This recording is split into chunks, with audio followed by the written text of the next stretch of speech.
You guys know how this is always ran, whereas we got to get the other apps up. So give me a moment. I was actually sitting here watching the news coverage of the Diddy trial, and it's not something I'm really interested in, but Chris Cuomo had Suge Knight call in, and Suge Knight has some interesting things to say. So, but that's not going to be covered on today's show. I'm just getting my other device here ready. So bear with me while I do that. And anybody listening to me right now is only listening in the rerun era anyway, because folks have not filtered in yet. But give me about a minute to get it straight. And we're going to talk about. I know I'm going to get the shit beat out of me today. I'm going to tell you few folks on YouTube because you see what's on the monitor. This is going to be a description on how it's undeniable at this point that Trump is winning. Trump is winning big. Trump is winning big time. We're going to talk about that, but I'm expecting some of my liberal viewers to not like how we lay this out. But, we all about free speech here. And if the man is winning or losing, you should certainly be within liberty to say that. And that's what we're going to do tonight.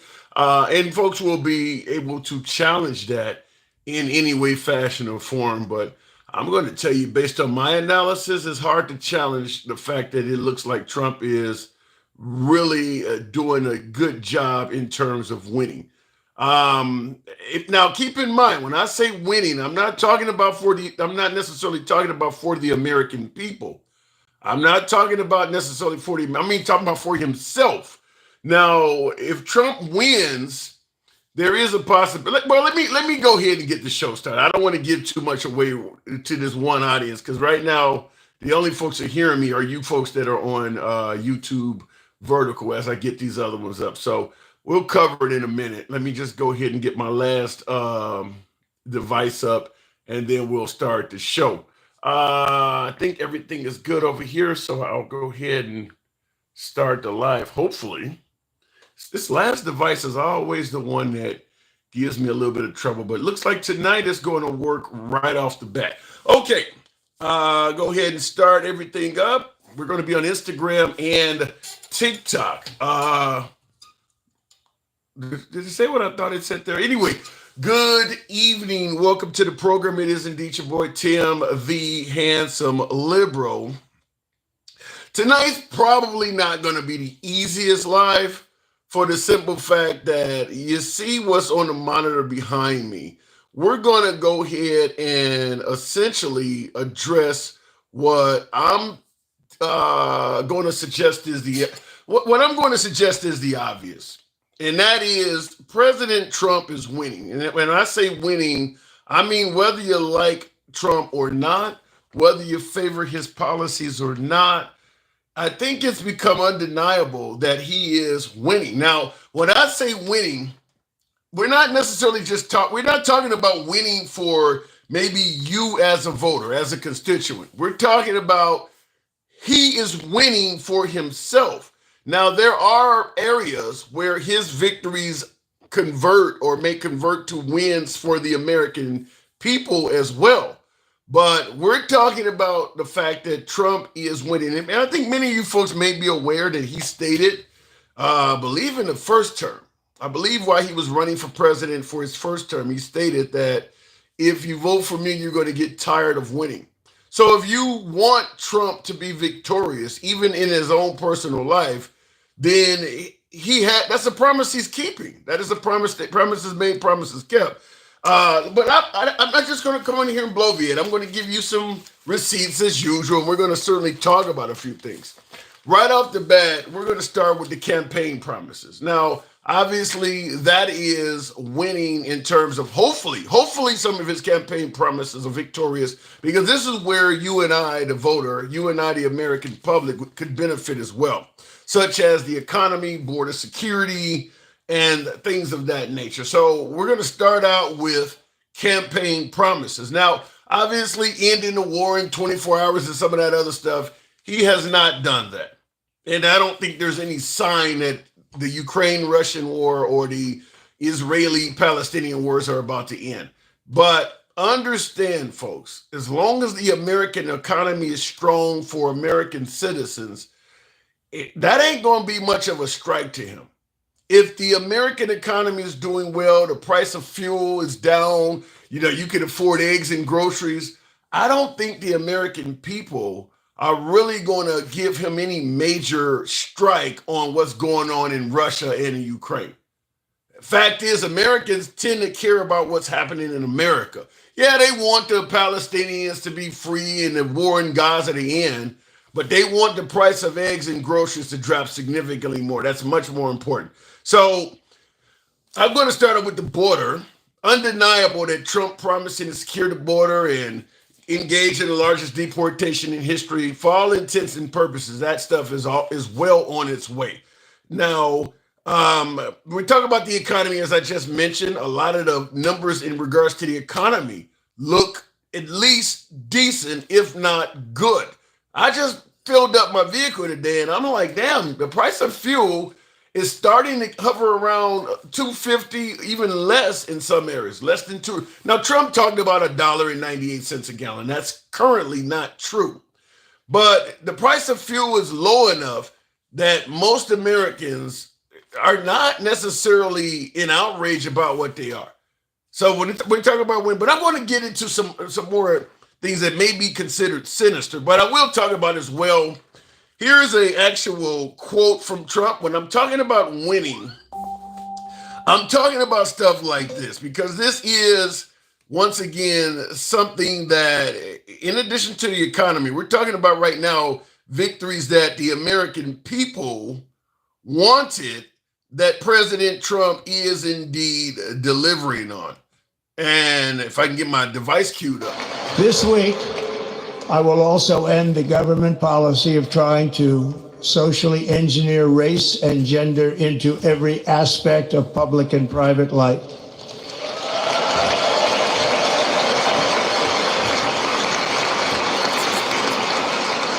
We will forge a society that is colorblind and merit-based.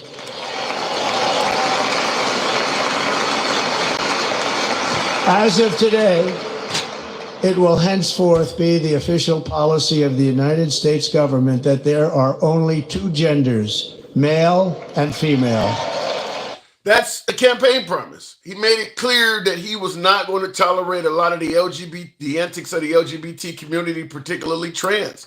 He's in the White House now. He's operating from the Oval Office, and he has done just that. Now, see in the comments, KO Surge, thank you for your support. KO Surge says, let's be honest, Trump is a racist. No way around it. Well, I'm going to tell you something. Unfortunately, you can be a racist president and still be viewed as successful. Our history in this country is loaded with them. Essentially, just about all of the founding fathers had no love for people of color or even women, if you really want to go into it. So, I'm just going to be honest with you. You can still, Mount Rushmore, when you look at that, when you look at what's on the face of Mount Rushmore, you think all of those folks were for equality and tolerance? Just want to tell you that. You can be a great president by American standards and be racist as hell. But continuing on, now, we're talking about first the campaign promises, LGBT issues, the border, the economy, DEI. He's gotten rid of affirmative action. Hell, he's even targeted Black Lives Matter in many ways. And these are all campaign promises. But we're going to go deeper than that. Maybe even some might suggest slightly more sinister. But we're talking about the fact that Trump is definitely winning. Keep in mind, once again, I'm going to keep saying this. When I say winning, it doesn't mean that you, the voting public, may be winning with him. We're talking about him. We're talking about Trump himself. He is winning. He is winning. And if you're rooting for Trump, then you might consider yourself as winning as well. Nevertheless, Will G obviously does not, because he says Trump ain't shit. He clearly got sold off about now he's selling off the country. Well, that could be a win for him, though, OLG, and you'll hear that in the way this will be phrased. But anyway, we're going to talk about, in addition to his campaign promises, we're going to talk about how he is winning in terms of his rule, his agenda, such as threatening to change or violate the Constitution. Remember, you don't have to like any of this. He is winning. He is doing what he wants to do, and he is being successful at it. Threatening to change or violate the Constitution. What the hell am I talking about? Birthright citizenship. Talking about potentially getting involved. I want you to hear this because I'm sure you've heard it, but I'm just going to play it because this is what we're talking about when I say potentially violate or change the Constitution. Organization is selling hats that say Trump 2028. Yeah. Are you seriously considering a third term, Mr. President, even though it's prohibited by the Constitution? Or is this about staying politically viable? I will say this. So many people want me to do it. Mm-hmm. I have never had requests so strong as that. But it's something that, to the best of my knowledge, you're not allowed to do. Mm-hmm. I don't know if that's constitutional that they're not allowing you to do it or anything else, but there are many people selling the 2028 hat. And he is one of them. He is one of them. You can buy the Trump 2028 hat from Trump's website. And he's not only that, but he's been seen wearing them. But in addition to birthright citizenship, seeking third presidential terms, talking about the fact of potentially getting rid of habeas corpus, we know what's going on with due process, even a potential violation of the emoluments clause. Remember, we're talking about accepting a $400 million jet. Winning. When I say he is winning, damn it, it does not matter what the law is. This guy is winning. This guy is doing what he wants with little to any recourse, little to any discipline. He is winning. And last but not least, defying the Supreme Court.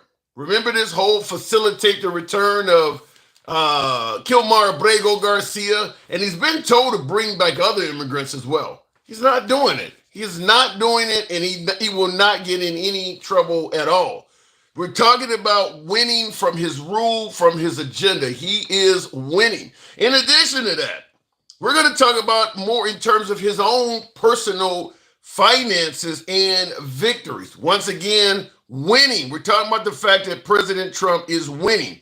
Now, when we're talking about his own personal finances and his own personal victories, once again, we're talking about stuff like clips that we have here, such Trump as this. will head to an exclusive MAGA Inc. dinner party at the Trump National Golf Club in Virginia.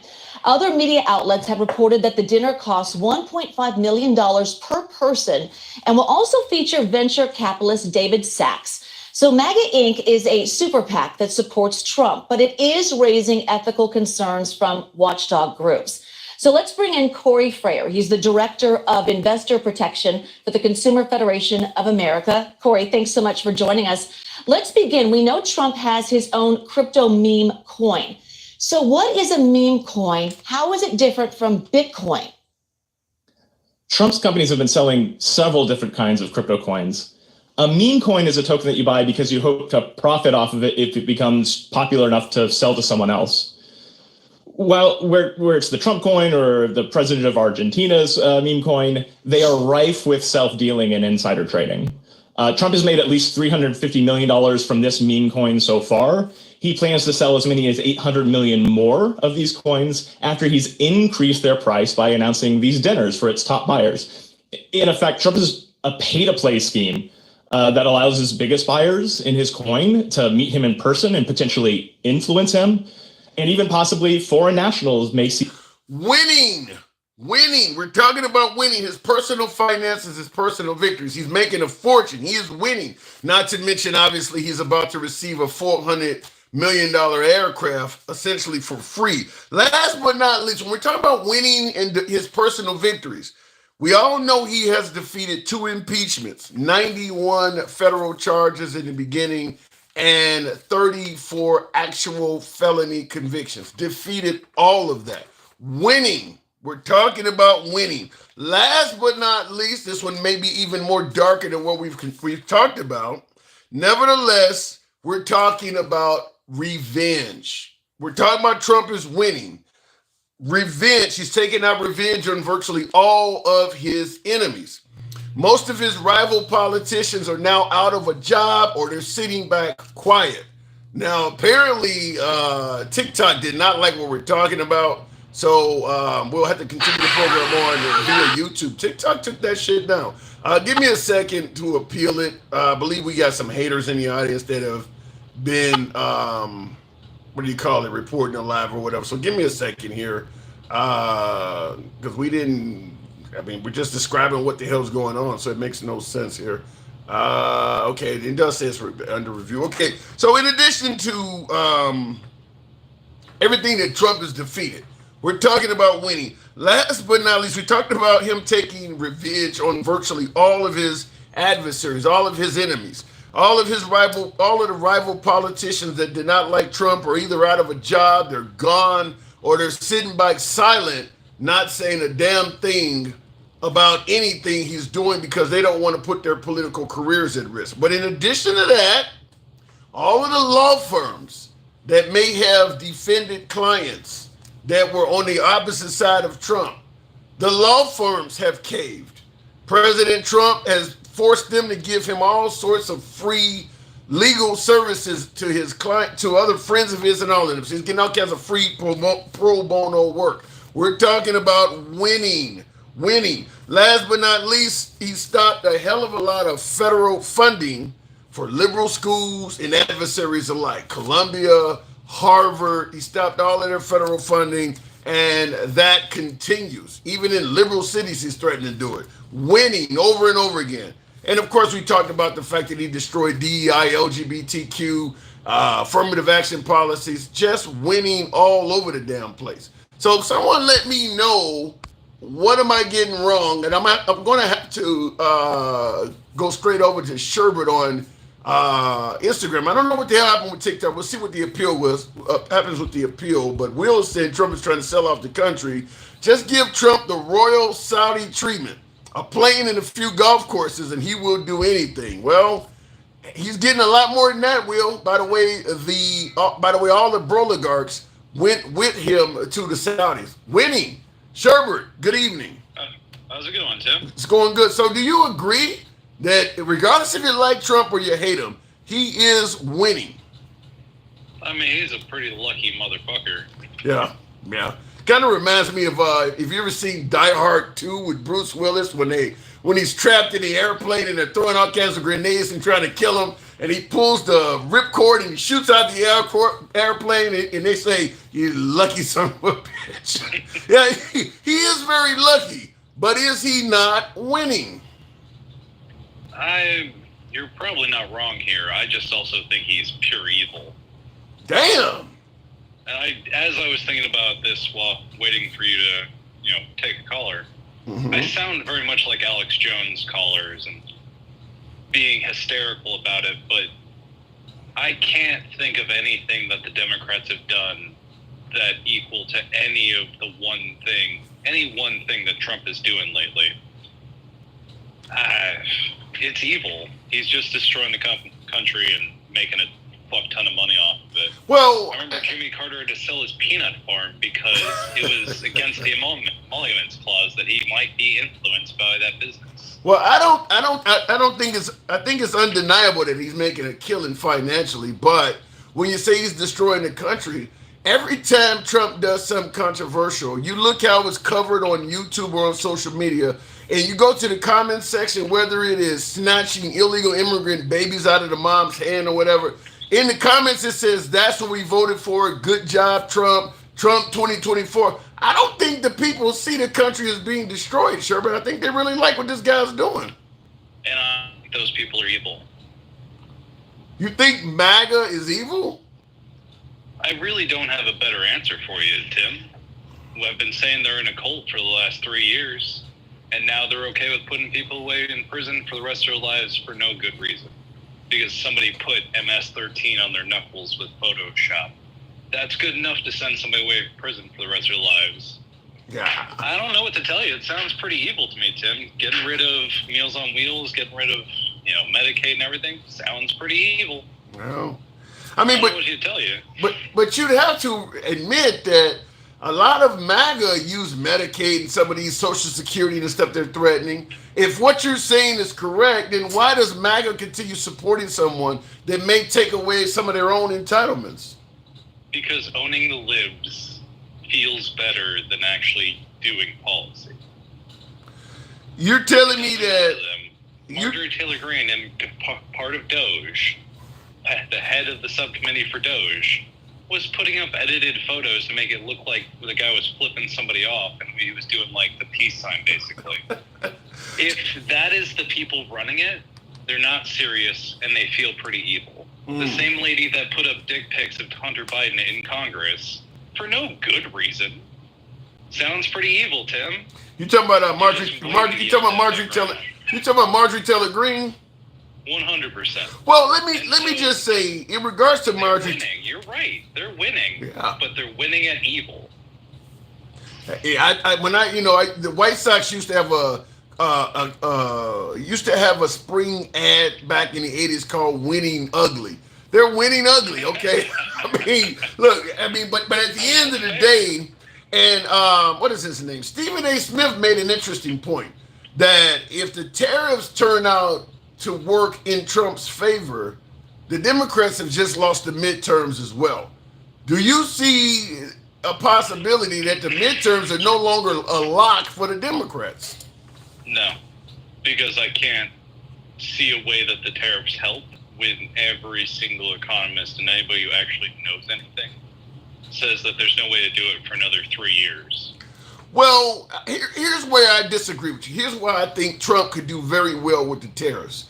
It's kind of like the arsonist that puts out the fire and gets credit for doing so. If I tell folks we're going to have an 140 some odd percent tariff with China and they're going to have 100 and some odd percent tariff with America and the shelves are going to be empty and, the price of shit's going to double, if not triple in price, and they've gotten prepared for that, they've heard that all over TV how awful things are going to be.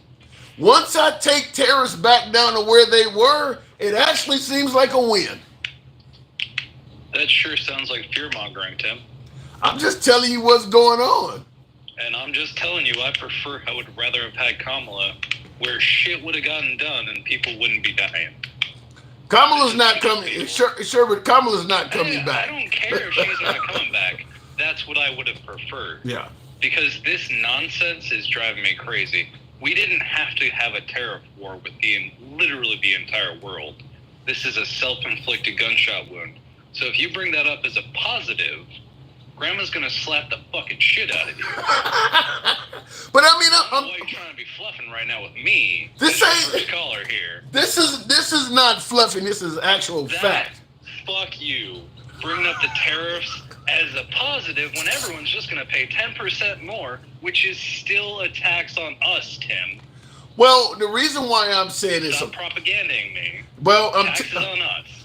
The reason why I'm saying it's a positive for Trump, or is likely to be a positive for Trump, is because he got you prepared for some real bad shit to happen. And now when it doesn't happen, he's going to go around saying the only reason that didn't happen is because of me. He's not going to tell you he's the only reason it was going to happen in the first place, but he's going to tell you the only reason it's not happening now is because of him.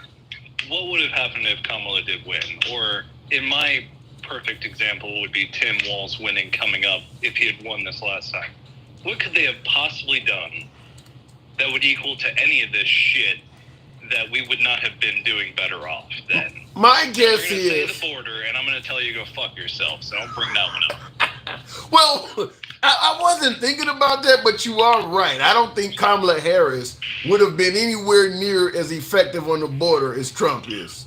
Maybe, but I don't hate people, so some people can come in. That's fine. I live in South Texas. Mexican people are not the fucking problem. Racist assholes that are willing to kill people in the Rio Grande are the problem. Well, they seem to have a different opinion. And I seen the comments, KO Search said the Democrats, when they get back in power, they must get vengeance on Trump. Do you agree with that if the Democrats get back in office in any way, shape, or form, they should go after Trump? I've got a problem with this. And it's the TDS bullshit. When all of the things that you brought up that he got out of, they were actually able to put in charging documents. They had investigated, they had looked into it. These were things he actually did. And there's a mountain of shit he's done in this presidency that is truly illegal. And so when you say after revenge, I say we're actually following the law and prosecuting people for doing bad shit. But it won't matter what I say. It's just going to be, oh, it's a witch hunt. Everyone hates me.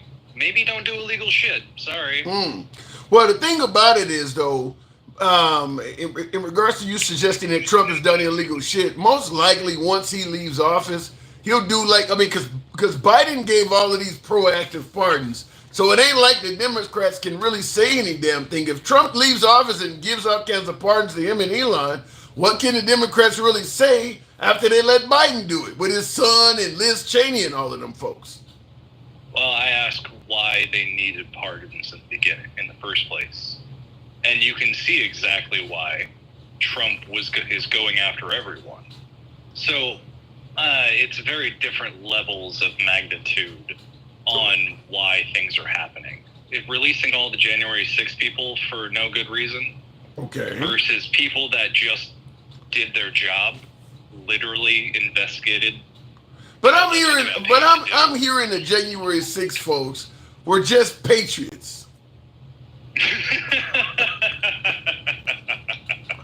That's what I'm hearing. They were patriots. They were wrongfully charged. They were mistreated by the federal government. Biden used a weaponized DOJ against them.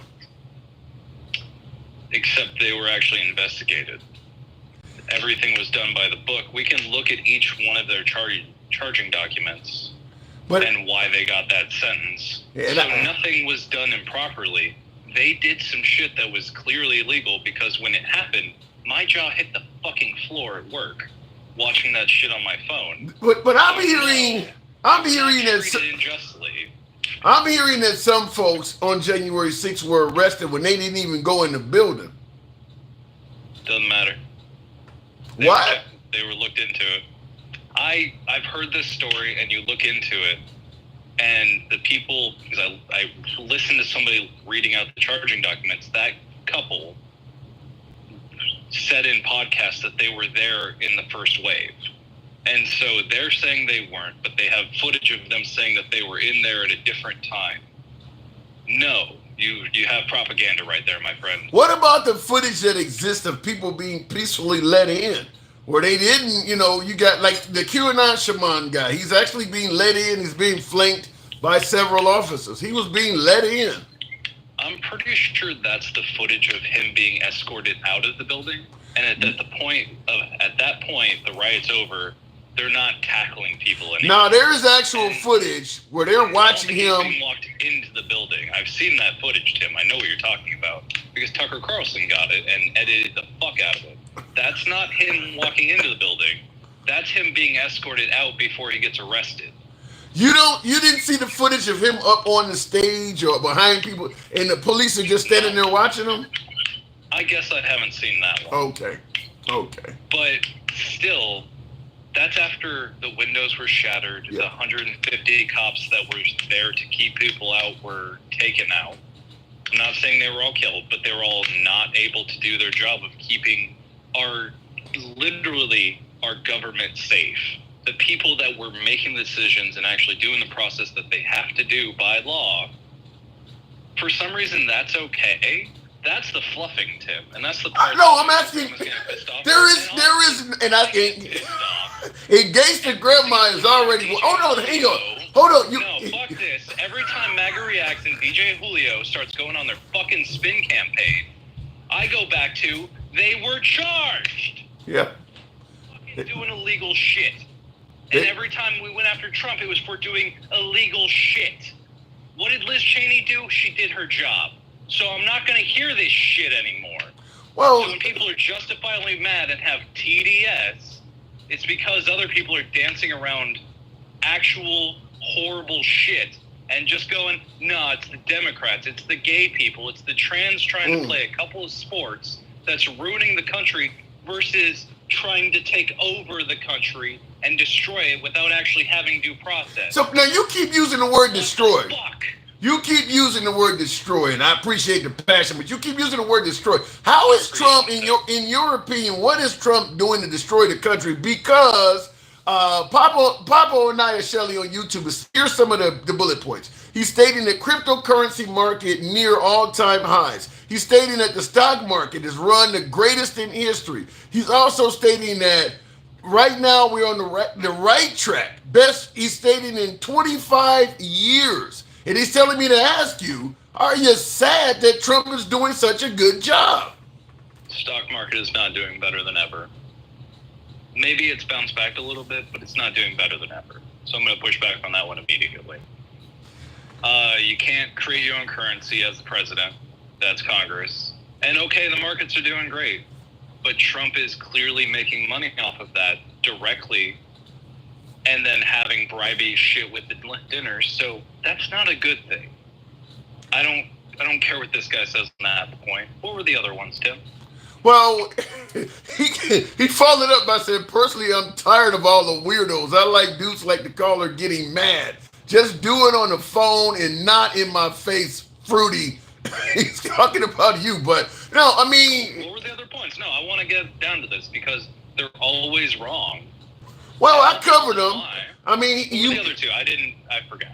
Okay, he's talking about ceasefires. He's talking about the fact that employment with African Americans is increasing. He's talking about the fact that illegals are gone. He's talking about the fact that the price for prescriptions is allegedly going down. This is all what Pablo Naya is. Go ahead.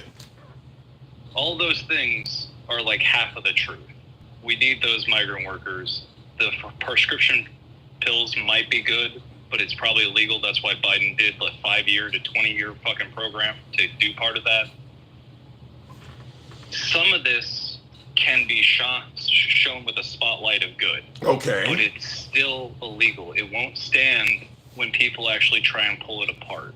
That's why you have to do the actual governance with their super majority. They're not doing anything. And when they do, it's Marjorie Taylor Greene showing false photos in a fucking hearing. So they need to learn how to actually do something good, and then I'll give them some praise. But Pete Hegseth doing some illegal shit, Kristi Noem doing some illegal shit, they're not qualified. Their DEI is not under merit. And so they can all fuck off. I'm tired of this. All right, but you did admit in the beginning of our conversation that Trump is winning. You may not like it, but you do admit he is winning. Illegal shit. Well, I mean, our most mob boss president ever. I'll give you that one. All right, fair enough. I don't really want to be ruled by a mob boss, but I guess they do. They don't want to have actual freedom. Great. Well, DJ Julio. you know it's like the drug dealer that is pulling capers, but at the end of the day, he hands out turkeys on the block. That's Trump. You say a mob boss. He's their mob boss. He's a business owner. I don't know what you're telling me about. All right, Sherbert. You drive a hard bargain. Thank you. Good evening. Good on you. All right, moving on with the program. Appreciate it, Sherbert. All right, we do have our TikTok back up. I love his liberal tears, says Stevie D. I'm the most hydrated I've been in 4+ years. I want to just say this real quick. When you're talking about liberal tears and taking pleasure in how, I think Papa Onaya Shelley talked about it, liberals crying and stuff like that. Look, if you enjoy that, you enjoy it, damn it. But I want to make it clear. Do not complain about TDS or Trump derangement syndrome or act baffled that people hate Trump. If you're admitting that the man has people in tears, then damn it, you should understand why people hate him. So understand that you're taking joy in making people cry and pleasure in liberal tears, but you're acting shocked why the people don't like it. Once again, I think what's happening on TikTok is I have a hater out there that's constantly doing this. I'll go ahead and submit the appeal again, but there's somebody on TikTok that just keeps, I suppose, complaining or something. It flags alive, you appeal, and it comes right back. Let me continue on, though. We all knew about Trump's personal vendetta. MAGA just got conned. I don't know about that. I'll tell you why. I think that I agree with the first part. I think we did all know about Trump's personal vendettas. I don't think MAGA got conned, though. I think MAGA wanted him to do this stuff. Go at the DEI, horrible treatment to immigrants. Because remember, Governor Greg Abbott down in Texas was putting what they refer to as drowning machines in the water. MAGA was okay with that. So MAGA was okay with all of this stuff. So I would tell you that I don't think that they got conned. I think most of the stuff that Trump is doing in regards to his personal vendetta, going at the law firms and all of this stuff, I think MAGA kind of expected it and wanted it because they believe when Trump says that Biden has weaponized the DOJ or any of this stuff, or people, the fake news media is out to get me, MAGA believes it. So MAGA believes that the vendetta that Trump has is justified. They actually support it. So I don't think that they got conned at all. I think they want it. Goodbye maggot pedos. Damn, Neptune. Continuing on with the program, I may have to bring up Clapper because right now, until this appeal goes through, I can't take a caller on Instagram until we see what happens here. But I do believe we have we got a hater out there that's doing this shit over and over again. Continuing on though, MAGA is not a cult; it's a conservative movement. Cook, C-U-C-K. A conservative. Damn. All right. And I see in the comments. And by the way, Neptune, your comment got across. I don't like to blog, but don't keep typing it over and over again. Trump do more black chit chat than Cigar Bill. I don't know what. Oh, you're talking about Bill Clinton? Don't know quite what you're trying to say there. No black people out there protesting. Depends on where you're at. I want you guys to hear something though while we're waiting on this damn appeal. This is Stephen A. I was trying to cover this with my last caller. And by the way, if you do want to call into the program, come on over to Instagram because TikTok is acting goofy. So I think somebody tried to have it. I'm filing an appeal on TikTok. So come on over to Instagram if you will. We'll do it from there. You still can call in and all of that. Get to the White House. And the latest on the trade wars with China. The White House touted a quote, China trade deal on Sunday, and the president spoke on it today. The announcement comes after two top U.S. officials alluded to a potential agreement yesterday with China following talks in Switzerland. What we know is that the U.S. and China agreed to drastically roll back tariffs on each other's goods for an initial 90 days. The move de-escalates the trade war and sparks increases in the global markets, which rallied today. Listen to what he has to say in regards to Trump, because Stephen A., you know him from ESPN, he's indicating that the Democrats might be in trouble even in the midterms if something happens. Listen to what he says in regards to the something, though. 14th, the U.S. will temporarily lower its overall tariffs on Chinese goods from 145% to 30%. While China will cut its levies on American imports from 125% to 10%. That's an accomplishment, ladies and gentlemen. You know why? Because the Dow increased by 1,044 points.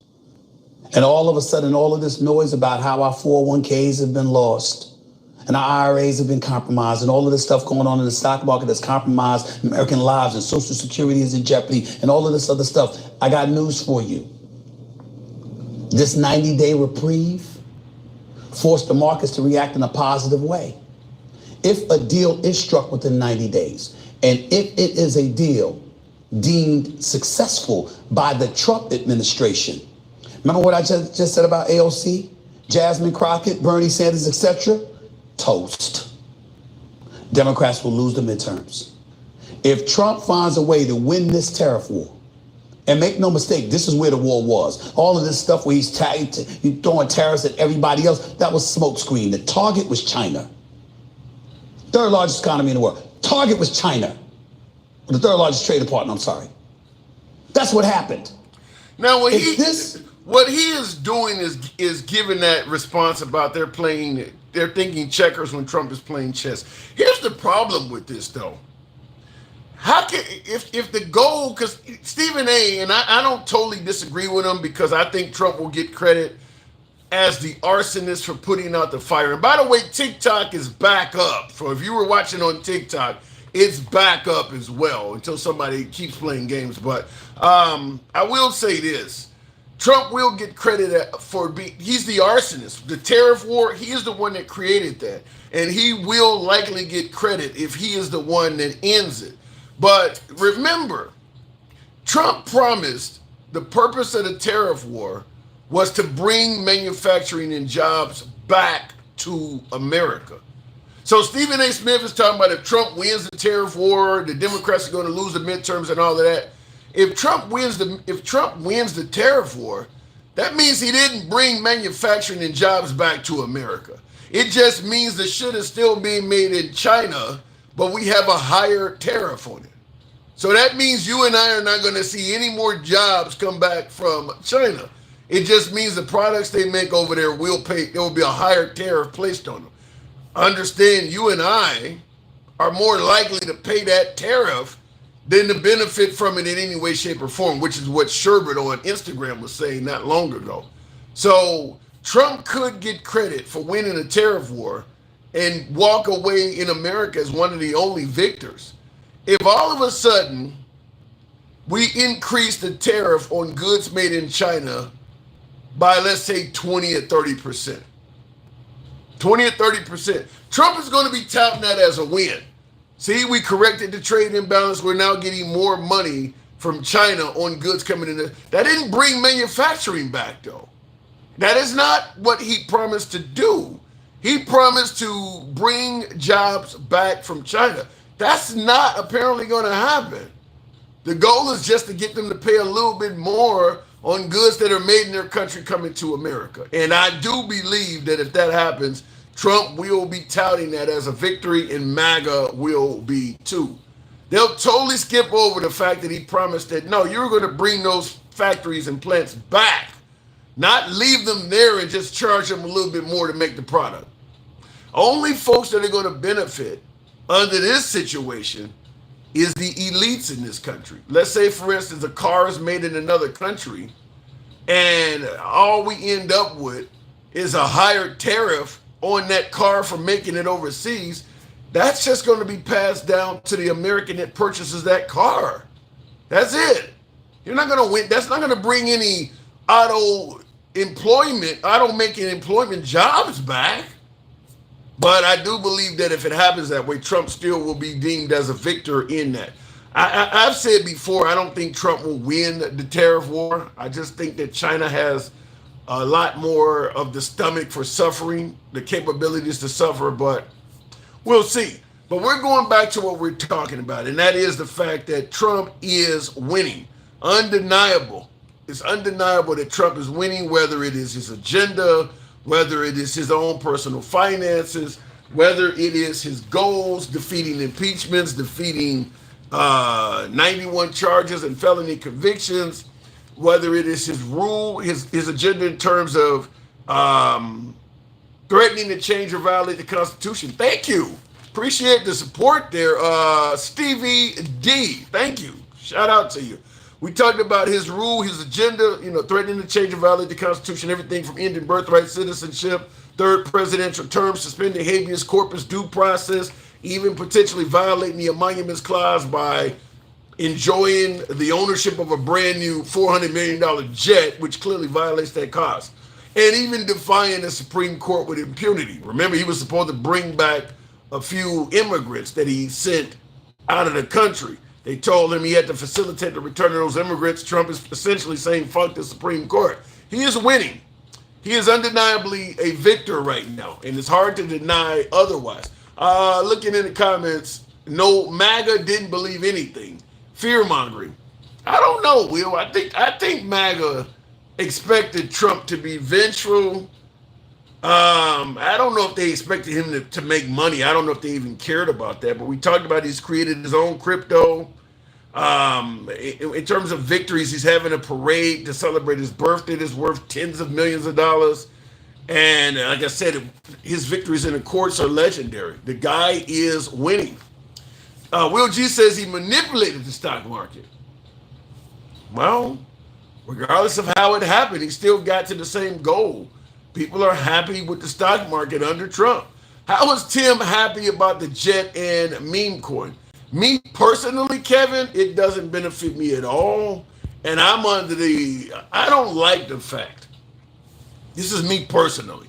I can admit that the guy is winning. I can admit that Trump is definitely winning while admitting that I don't like the way he's doing it. As my last caller, Sherbert, said, we talked about winning ugly. I'll go to the box momentarily, but look, when Trump came in office, he boasted that he's not taking a salary. That sounded awesome, to have a president that is so focused on, making America great, that I'll do it without even taking the salary. I'm rich enough, I don't need the money. But now that he's in office, he's making money hand over fist. It's pretty clear that Trump is highly concerned with making money, and he's making a killing off the office, whether it is, I mentioned the crypto coin, he's selling Bibles, he's selling shoes, he's selling watches, he's selling, NFT cards.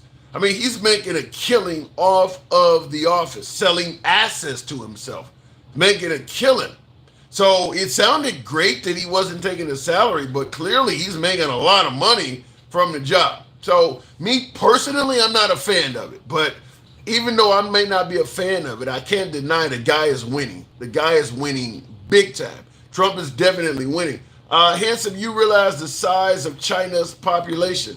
Yeah, what does that got to do with it? China's been, as one of the Chinese was asked in regards to the tariffs, we've been around before there even was in America. So he stated that, when people claim that China needs America, he's like, we've been around for 5,000 years. Most of that time, there was no America. So we don't need you like that. I mean, China has lived in poverty recently.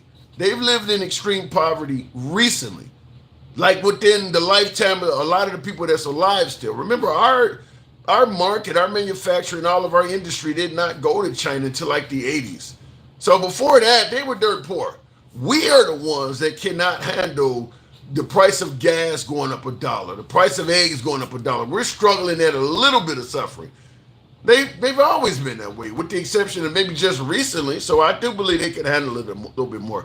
If we keep on this track for 4 years, America will be respected by the world, besides Democrats. Stevie D says, if we continue on this track, the world will respect us, with the exception of Democrats. That's a mouthful. We'll continue on. The one and only Gangsta Grandma. Are you tired of Trump winning? Now, I don't think this is going to go well, but I'm going to ask anyway. I'm tired of your fat ass fluffing with your bald-headed pookie ass.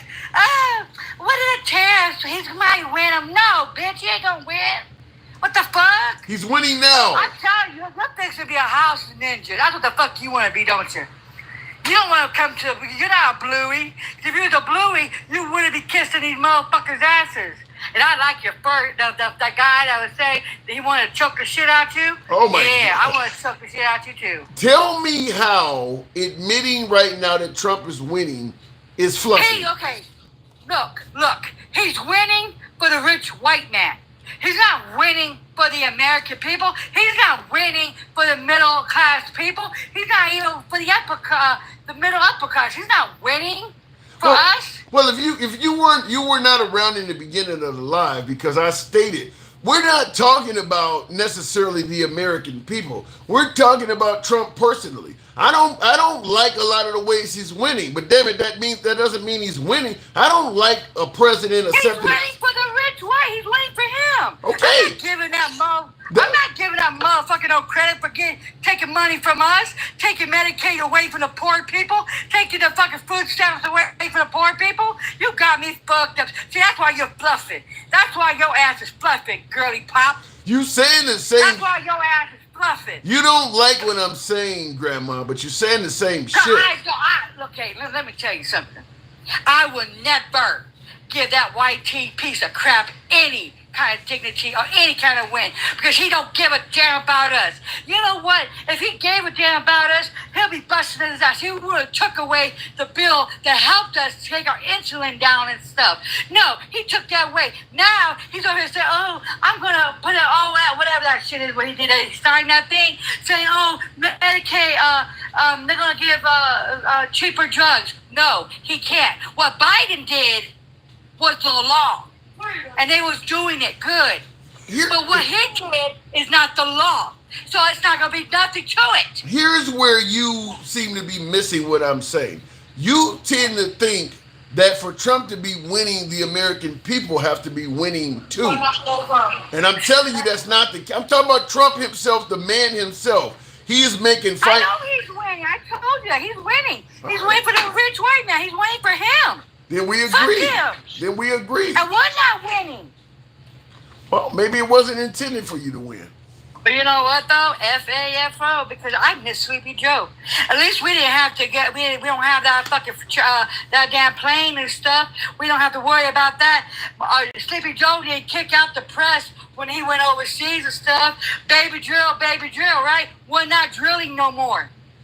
Huh? Saudis and stuff flooded the damn market with oil. Guess what? Our oil rigs are gonna dry the fuck up. They're gonna close them down. That's why.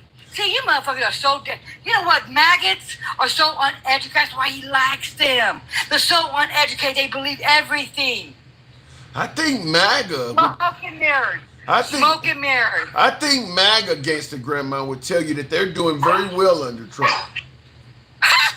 Okay. When they food stamps dry the fuck up, when the Section 8 goes bye-bye, when Medicare and Medicaid get sliced so fucking bad that they gotta go take care of the old people because they're not going to take care of them in the nursing homes no more, and that's already been out. I'm not lying. We told the sorry FOs that he was coming for Medicaid, Medicare, and food stamps, and guess what? They're doing it right now. So what are you expecting? MAGA to vote for Kamala Harris? If they want their benefits. What if they want the border security? They won't vote for an educated black woman. They rather burn it down than vote for an educated black woman. That's how racist these motherfuckers are. Is it the fact that she's... You know what another thing is about this shit today? They made excuses why Donald Trump let the white man in. They made excuses. Maybe it has less to do with the fact that she's an educated black woman and more to do with the fact that she was not going to lead the country in the direction they wanted it to go. Oh, so they wanted to burn the damn country down. Because they wanted to be racist. They wanted to be under the Hitler. Hell yeah. That's what they're let me check. Maggots are racist. You know now they're racist. Well, they do not condemn what Trump did with the South Africans. What the South Africans did, they are trying right now. They're trying right now to cover it up. I don't have any pushback on the South African thing. That does look bad. I can't play devil's advocate and see the other side of that. It's very bad. Hey, You know what? You walk like a fucking duck, you talk like a fucking duck, you're a fucking duck. He's a racist piece of shit. But what always has been. Okay, what about as opposed to suggesting Trump is racist, what about the possibility that he is transactional and maybe Elon Musk donating hundreds of millions of dollars to his campaign convinced him to do that with those South African immigrants as a favor? It ain't necessarily that he's racist. No favor. He, you know what? Let me tell you something. He bought the election. He got the election. He did what he said he did. Now he owed him a favor and brought the racist piece of shit, white tea trash, up in here. Well, I mean, like I said, Trump is transactional. Elon Musk did a whole lot for Trump. What? We're gonna find out. We're gonna find the fuck out what he promised the Saudis. We're gonna find out. Ain't about the damn jet. We're gonna find the fuck out now. We're gonna find out how bad he put us in. That's how stupid. And then you'll be riding so fucking hard for that white tea man. You'll be riding. Oh, let's give him props. He's winning. No, bitch. We're not. We're losing. He's winning. And let me tell you about the tariffs, okay? Let's break this shit down. China has 10% tariffs. We got 30%. Okay. Who's winning? Who's winning? Well, we're not winning. We're paying the shit. Wait a minute. Think about it though. When goods come to this country from China, we're paying it. Yeah, we're paying 30%. We're paying it. We're paying 30%. Now, 30%, yeah. According to Trump, that's going to bring jobs back to America, though. Oh, according to Trump, everything's going to go good, right? According to the fucking white tea man that never went poor a day in his fucking life, don't even know what a bean tortilla fucking is. Oh, he knows, right? Let me break this shit down one more fucking time for the idiots in the fucking back. We're never going to bring the jobs back. Never. It will be more expensive to bring the jobs back. Okay, so We are customer. We are customers. We like to go to the cheap side of the veil and pay our shit. We bring it over here. I'm not paying for a $3,000 phone. You got me fucked up. let me ask you just a straight up question, Gangsta Grandma. Oh, am I fucking racist? No, bitch, No, I'm not racist. I'm not about to ask you, are you racist? I'm not going to ask you that. What I'm going to ask you is, out of a whole term and now almost 4 months of a second, has Trump done anything you can give him credit for? Anything at all? I told you the damn dog, Bill. The Okay. damn dog, Bill. Protecting That's all animals. that he did. What has he done? Well, he hasn't done nothing, man. I mean, the tariffs. When does people ever fucking learn the first damn time? Once they show you who the fuck they are, whoever gifted me, thank you. But when they show you who the fuck they are, they're going to show you who the fuck they are. The damn farmers went bankrupt the last time. We had to give them money to do it again. Now look, what did they do again? They voted for the sorry ass, so I don't give a fuck about them anymore. They voted for everyone. It's like this. Fuck you once, shame on you. Fuck me twice, shame on fucking you. Okay, so that's hilarious. But what if you're gonna suggest that you don't give a damn about farmers and folks who may have voted for Trump that are going through a little financial hardship? What is? F-O. But is the problem really Trump, or is it that the Democrats just look like such a horrible choice that folks would rather vote for Trump no matter what because the Democrats are not offering Let me tell anything? you something. Okay, like you have a crybaby Steve D. I don't respect you that call you racist. Let me tell you something. You voted for a fucking racist. That's who the fuck you are. Okay? You don't go sit there and vote for a racist. I'm not racist because you believe in what the fuck he's doing. Okay? That makes you a racist. You believe that he's pulling kids away from fucking families. He's tearing up families. He's taking the black and brown people out of there. You are a racist because you believe in what he's fucking doing. What has That Trump? makes you racist. Walk like a fucking duck. You talk like a fucking duck. You a duck. Quack, quack. What has Trump done since he's been in office to make you say? I mean, that he actually has done? Really? Really? Yeah. Really? Really, girly pop? See, that's why you're fluffing. Yes, master, huh? That's What policies have Trump put in? What policies has Trump put in place? Hold on. What policies has Trump put in place? President Trump put in place that has harmed or hurt people of color? For one, he hasn't even did no policies. So why are you He calling hasn't him even racist? passed the bill. He hasn't even passed the bill. What he's doing and all the shit he's doing is illegally. He's stopping people from getting asylum. He's stopping people at the border from getting asylum. That's illegally. Okay? Illegal. What he's doing. But yeah, the white man could come around and say, you know what, I'm being G-side. Hey, no, he's not. No, they're not. They just as racist as that white T-man is. I think the people, No. I think the American people, though, want these immigrants to have a harsh treatment so it'll disincentivize any more of them from trying to enter the country Well, why illegally. can't we send the white man back then? It Why can't we send that back? ain't that many of them over here. The white man? What are you talking about? What do you mean? What do you mean? You want to send back folks who came to the country 3 or 4 generations ago, or 6, 7 Well, generations? yeah, send them all the fuck back. No. Send them all the fuck back. Because the Mexicans was here before they was. Why are you sending them back? This was their lad too. Why are you sending them back? Well, I mean, Why? They're hard-working people. They're hard fucking working people. You know what though? You know what's so fucking funny? He's sending our farm workers and shit back, right? But bringing the people in, the white man that has never did nothing for our country, hasn't paid a bill, hasn't paid no taxes to our Social Security, nothing. But they're sending them back. They're giving them free iPhones. They're giving an EBT card. They're giving fucking free housing while our fences on the damn street. Go fucking figure. But they're all for the vets and shit, right? They're all for them. But you know what? Though the Mexicans didn't get that kind of shit. But they are. They're getting the white privilege. Are they don't getting? ever tell me. Are they getting free? Are they getting free iPhones when they come here? Yes, they are. Go Google it. Google's free. She's saying that the South African immigrants, the white South Africans, are getting free iPhones. Housing and shit that the Mexican people did not get. And you know what's funny? Is the church. The president, I can't even say the Presbyterian, whatever, that church said, no, I'm not helping because it's racist to what he's doing.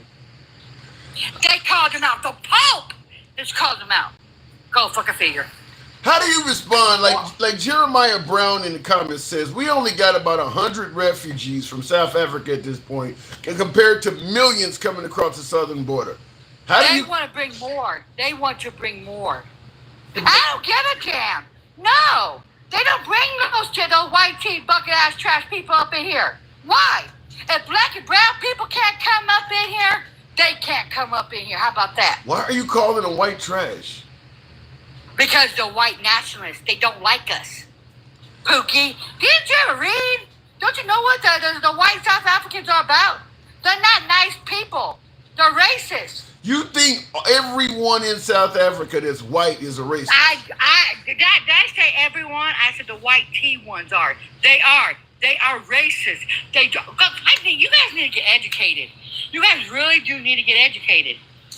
They took land from the black people. Yeah, I can't even say the Africano, whatever, Africano. Yeah, but gangsta grandma, the people. They are racist. The people who took land from the black Africans, all of them were dead. That was a few generations back. I don't give a damn. They steal their blood. They steal their blood. And they're still treating Africans like shit. What the fuck are you talking about?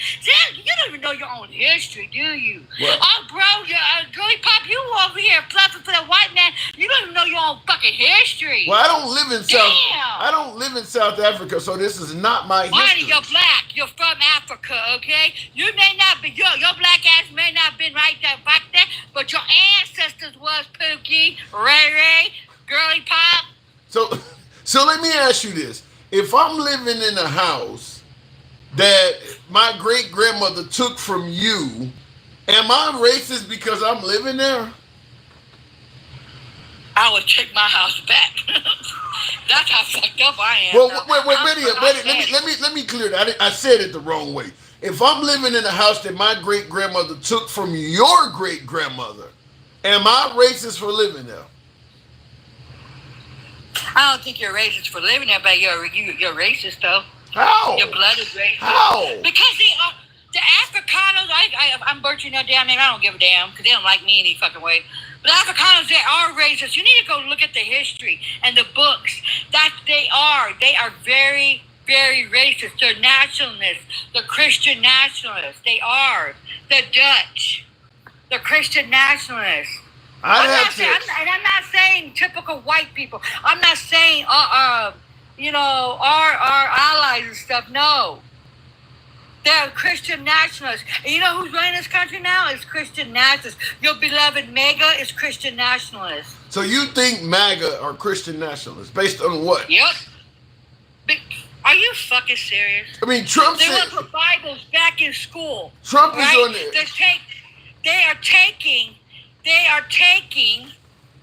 They're taking black history out of schools. They're telling you what you can and cannot read. How can Trump be a Christian nationalist when he stated he's not a Christian? How can a white man be a white man?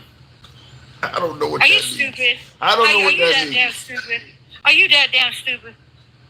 He can say a lot of shit. He ain't no Christian, I can tell you that. The Christian nationalists are not even real Christians. You know what? If Jesus was here today, he'll be a Democrat. Because you know what God says in the Bible? God says feed the poor. God says if you deny food, you're denying me food.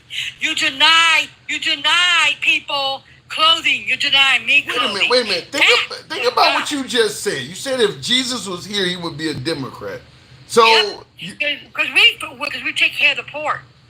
We don't think about ourselves. So you're telling me we think about our poor. You're telling me Jesus would be hanging around with folks that are okay with terminating the life of the unborn and transitioning to other genders? You know what? One sin's no greater. God would. Because God knows one sin's no greater than the next sin.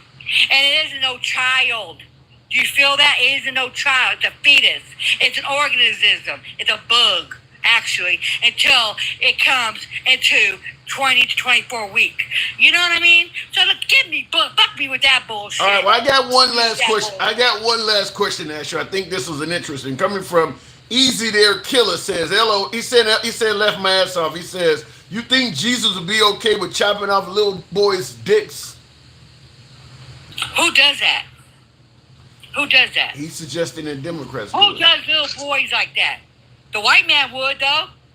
See, let me tell you something. They always throw that shit. Say, we got pregos. You know what I'm talking about, right? Right. And SAers, the Democrats, all that. No, it's in the church.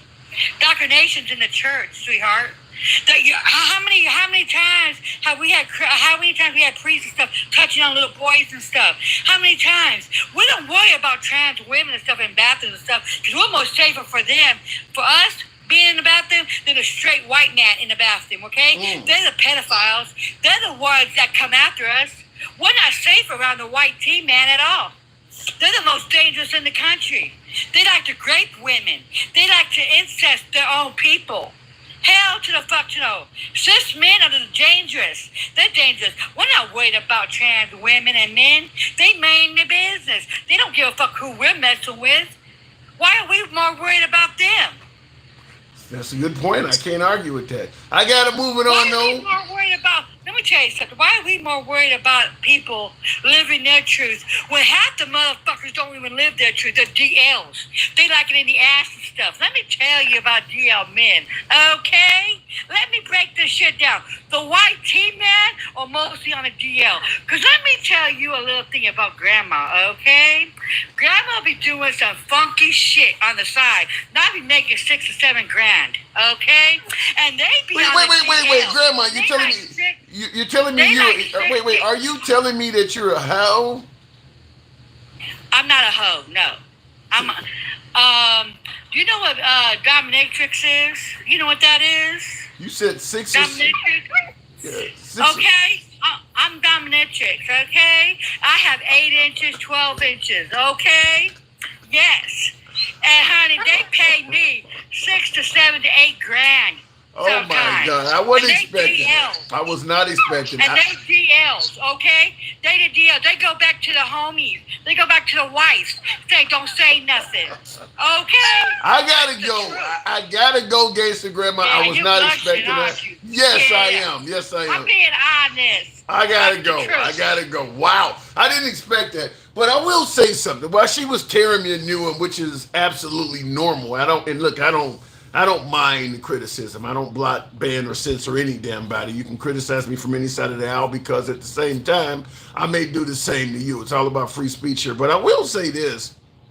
She's actually correct. And now, she's attacking it from a racial standpoint, saying that, white men are more of a danger to kids than the LGBTQ community. Now, she's saying it from a racial standpoint, and I'm not going to tackle it from a racial standpoint, but she is right.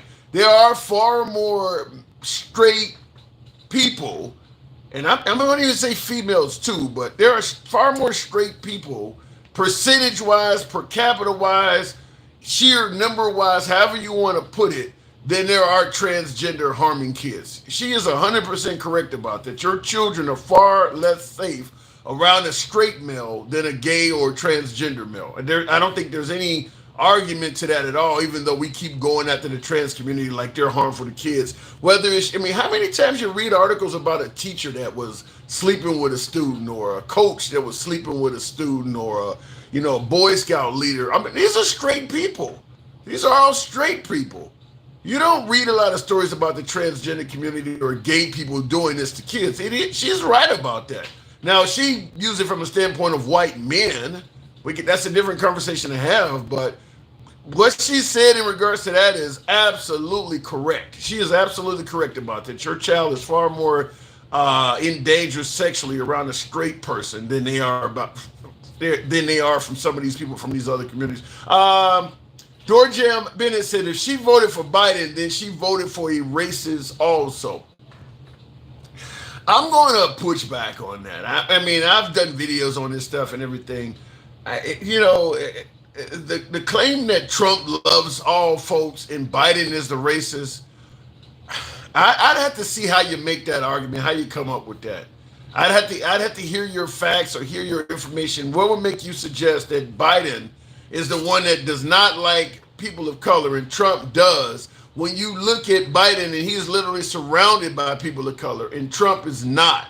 When you look at all of the appointments on his cabinet versus Trump, it's one of those cases, and thank you, Dorjan, for the support, but I'll tell you right the bat, it's one of those cases of don't believe your lying eyes. If you put Biden's administration on a screen and you saw all of the folks in his cabinet, all the folks he's appointed, and you did the same thing to Trump, it would be a hard sell to say that this dude is racist and that guy is the one that loves people of color. It just doesn't fit what you're actually looking at. And the same would apply to Biden's policies versus Trump's as well. I mean, Biden, we're talking about the George Floyd bill. I mean, Biden was obviously he definitely was favorable to Black Lives Matter. You know, Trump considers that a terrorist outfit. I'd have to see what you're basing that on. If you're going to say that Trump loves people of color and Biden is a racist, I'd have to certainly see what you're basing that on, because I don't know. I can't play devil's advocate on that because the evidence is overwhelming in my opinion. But let me go back to the box. Imagine if Barack Obama got a free $400 million jet from Qatar. Yeah, they would go apeshit about it. Dencal, good evening or welcome to the program. Never said Trump isn't. Wow. I just know Biden is. So you're saying you never said Trump is not racist. You just know Biden is. Well, I'll tell you this. If Biden is racist, it's kind of like when Lyndon B. Johnson signed the Civil Rights Act and allegedly stated, I'm going to have N-words voting for me for the next 100 years or whatever. That would be Biden. You can say he's racist, but he's done a lot for people of color. So, but then, Cal, what do you think about that? Do you see Biden as racist?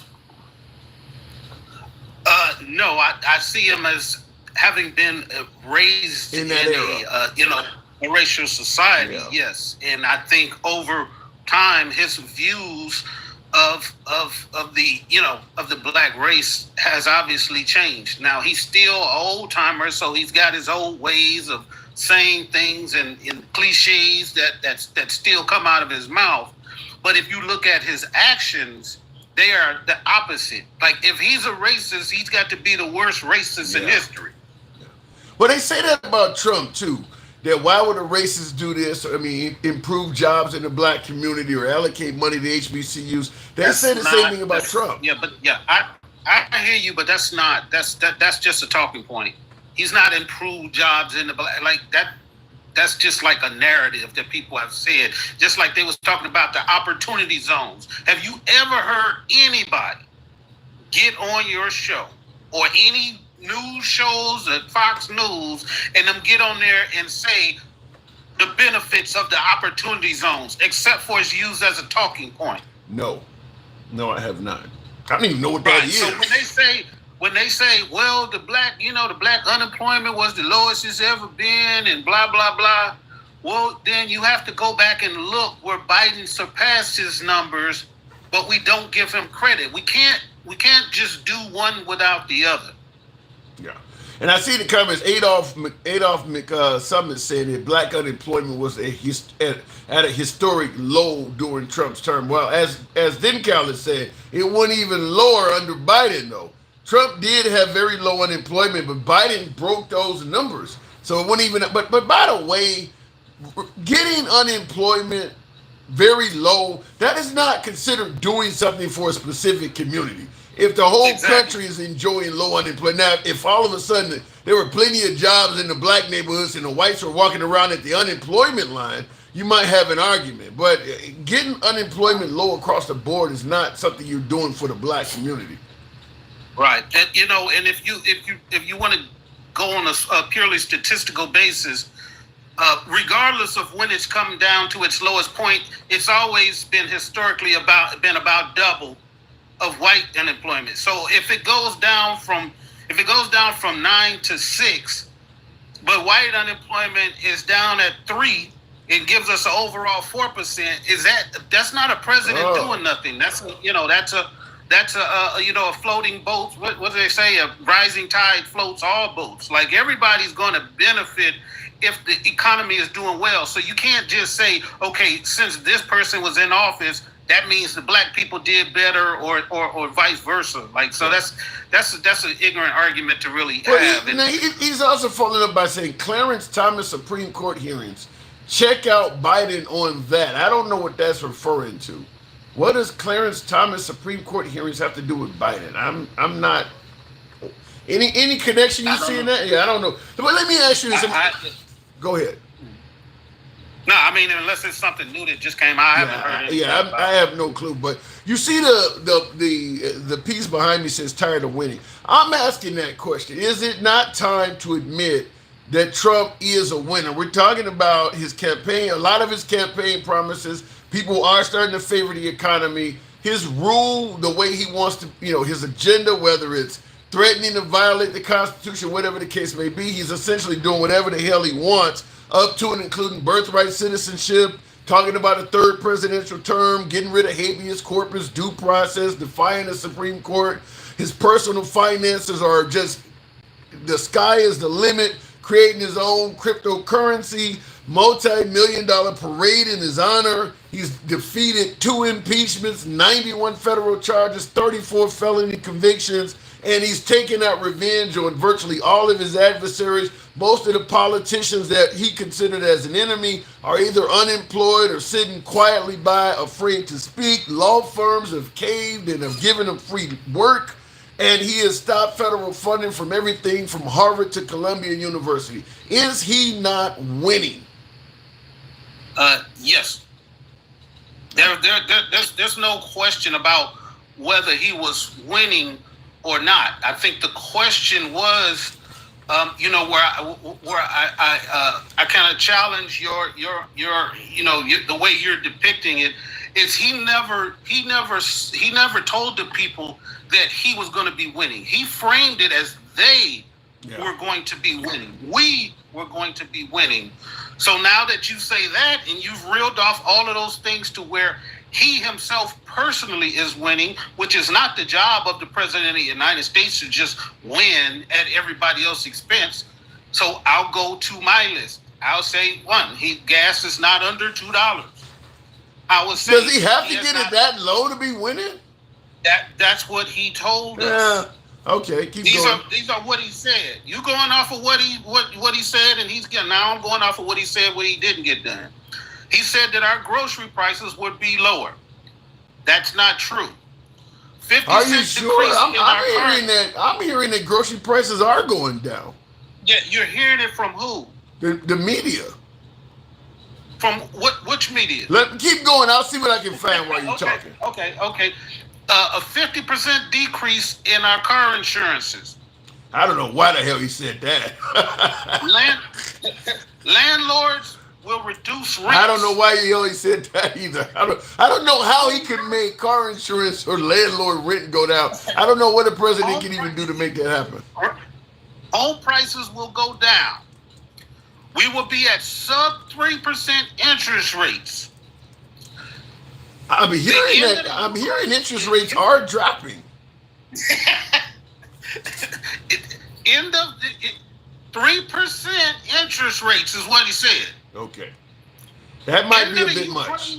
End of the Ukraine war in January. We're not going to even say a day 1. In January. End of the conflict in Israel. Lower taxes for families making under $200,000. Okay. There's so many things he said, like we could go back and forth between this. But this list that I just described would be us winning. Not him winning. Yeah, I don't think the goal was ever for us. I think the goal, it's kind of like if your favorite sports team wins a championship and you say, people in your town say, we won the Super Bowl that year. You didn't win shit. They did. The team did. But that's how people talk. So I think Trump is kind of like that. If Trump wins, then people tend to think that they won. But I want you to hear this before we continue on, because I'm hearing this for the first time, but I think it kind of goes with the conversation we're having. If I can get my...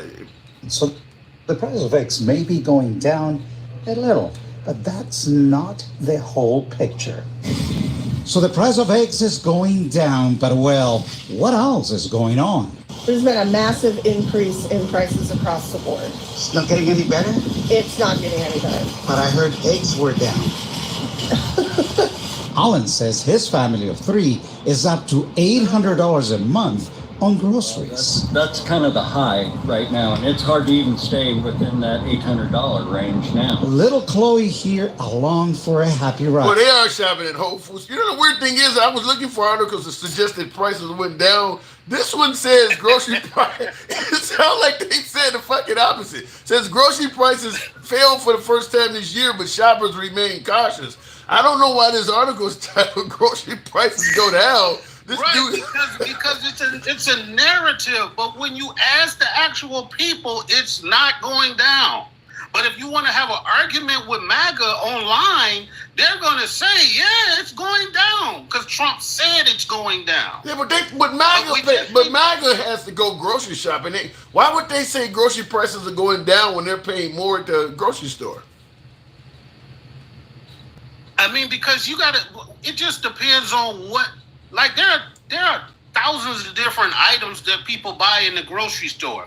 We know that eggs are going down because the situation with the bird flu is getting better. Right. It's not because of anything that Trump did. So if egg prices go back to normal, what they were, $2.50, $2.70 a dozen, that's not because Trump is like doing some magical shit. It's because they're getting a hold of the bird flu situation. So we have to be careful when we say, well, prices are going down, because they're never going to go back down to what they were before. Like, all we could wish to do, even when Biden was in office, was stabilize the inflation so that the rate of increase slows down. Not that the price are going to ever go back to, President Mark's first 100. Yeah, but you're making it sound like, okay, I mean, because like I said, we all go to the grocery store. You're making it sound like MAGA would deliberately lie on the price of groceries just to defend Trump. You wouldn't say that now, would you? Listen, I am not saying that the price of increase hasn't slowed. That's what I'll say. Okay, all right, fair enough. What else did you have on it? Did we cover your list? We also had the no tax on Social Security, no tax on tips, no tax on overtime. But what happened to that? No tax on tips. Whatever happened to that? In this big budget bill, they have proposed, I think, 2 of those things, but they're likely to get cut once they do the reconciliation. So I don't know, those are things that we can't say yes or no about, but I'm just saying these were things. That's why I kind of skipped them, because we don't kind of know. But the things that he told us that were going to happen immediately are not happening. We know that the price of cars just went up. Ford announced that their cars are going to be going up from $2,500 to $5,000 per unit, because of this tariff stuff that's going on. So, to say like, groceries went down, so that means your bananas cost 3 cents less per pound. It's not really what's going to benefit us. When you say we winning, we got to see something that's helping our pockets. And as you can see, those people in that store, who they don't say who their political beliefs align with, right. But they say I don't see it. Yeah. And that's kind of the same thing that was going on under the Biden administration, as they were constantly telling us as well that the economy was doing very well. And people were saying, hell, I was once saying it here on TikTok, is that you're saying one thing, but the people at when people look at their bottom line, they're not seeing the economy doing as well as you're saying. So what we're indicating here is that Trump is doing the same thing, telling people something that they're not personally seeing. Right. And so just like I was having a conversation with Cedric Haney about the stock market, and his, part of his argument is, oh, you seen it yesterday, the stock was up 1,000 points. I bet you. I said, but you didn't want to have this conversation when the Dow was going down 1,500 points about 3 weeks ago when Liberation Day happened. You forgot that part. So yes, I am making up some of the money that I lost, but I am still not back to where I was before. And just because we have an up day or up couple of days does not negate the days when we lost $10 trillion from the American, How GDP. does that work though, with the stock market literally being on a roller coaster because of Trump's tariffs since Liberation Day, April 2nd? Every other day the stock market's going up, it's going down. How does that? I mean, people have got to be making a killing and getting seriously hurt in this. I mean, how does that work? Right. Well, you got the people who do like day trading and stuff. The people who do, who they do puts and they do shorts and all of that kind of stuff. Yes, they're the ones who are making a killing because they can profit off of this up and down, off of this, this instability. But the regular people who have money inside 401ks, who have big diversified portfolios that they don't make a lot of quick moves here and there, they're not making money like that. But what you see in the market is, is improvements, but we don't see that the money has gone from those big stable 401ks into these day trading people who are making money hand over foot, who are waiting for Trump to say, go ahead and get in today. I'm getting ready to do something. Like, that's market manipulation. And any president can use market manipulation. Any chance you believe that if but it's supposed to be against the law, that's why they don't do it. Any chance, let's say the Democrats do win the midterms handily, any chance there might be some kind of disciplinary action against Trump for things like potential insider trading? No, because the people have already, the Supreme Court is already like, no, we gotta forget about doing anything to him. But you can put a stop to all of this madness going on because you will then have the ability to strike down or even bring up investigations, which the Congress right now, they're doing nothing. Like Johnson, all of this stuff about the plane, about his Bitcoin, about all of this stuff that we all know is a conflict of interest. That's like me just having a open account in my name as the president that anybody who wants to could just deposit money into it, and then me saying I don't have nothing to do with that. That has no influence over me. Yeah. Like that's I think that crazy. I've heard negative stuff said about Congress my whole life, but this has got to be the most do-nothing group of Congress that I have ever seen. I mean, because Trump is doing so much via executive order, and they're not even voicing an opinion on most of it.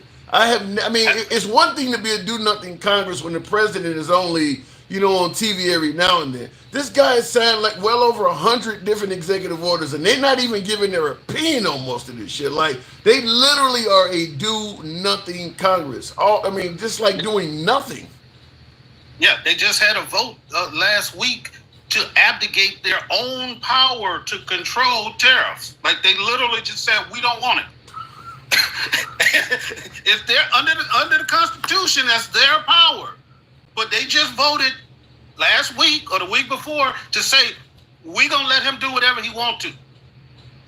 And which is crazy because most Congresses always fight to keep control. Each branch of government meant to be checks and balances against each other don't normally want to give up power, but they're kind of, people talk about Trump being a dictator or whether he is or whether he is not.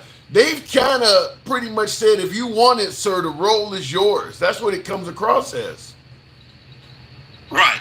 Yeah. It's kind of crazy, but I just wanted to get two quick subjects out before I go. I wanted to say these people are talking about how great this is, that he's going to accept this jet and that they're going to give it to him. They're saying overall it's going to end up costing, the whole situation is going to cost us about $750 million because they're going to have to take the whole plane. They're going to have to take the whole plane and dismantle the damn thing because they have to figure out if there's any type of any air tags or any kind of spy gear. That's a big ass plane. Right. How are you going to verify that there's nothing? It's not like the movies where you can just walk around with the little wand and be like, oh, there's the microphone, you know. So taking into consideration that, and then they're going to have to redo it once it goes back to Trump's library. They're going to have to go in and remove all of this, you know, all of the national security stuff, all of the, you know, the skiff that's going to be built. They're going to have to remove all of that stuff. So it's literally going to cost us more to do this out of taxpayer money to get a fucking loaner for Air Force One when they can, people are saying that plane has been around since 91. It has, but guess what? Every damn piece or part on that damn plane, Air Force One, has been replaced probably 10 times over. That thing is like brand new. Yeah. They can call it what they want to, but if they have to replace the engines or to get them overhauled, like I'm sure they do, on that thing could go, you know, we got Navy aircraft and planes that have been operating for 50 years. But Stevie D asked a good question. Where are you getting that $700 million number from to get this plane operational? It was a all inclusive. It's not just saying 750 million, because obviously they have to guesstimate. Nobody can give you an exact number.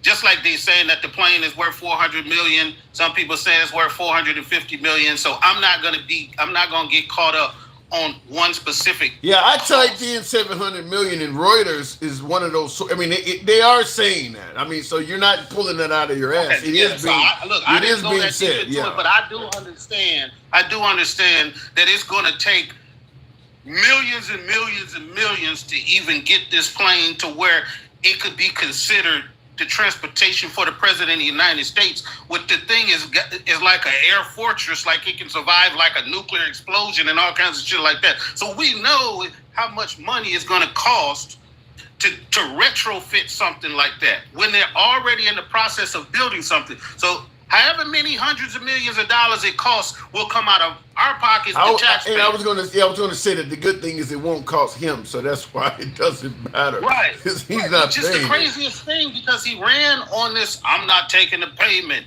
and I'm not this, and I'm not that. He goes into the White House, and he puts up all of this gold-plated stuff and turns it into, like, the wintertime Mar-a-Lago, and spending all of our taxpayer money just wasting it. I gotta move it on, but it sounds like you're definitely admitting the guy is doing a lot of winning. Yeah, no doubt. He's winning, but we're not. All right, then, Cal. Thanks for coming through.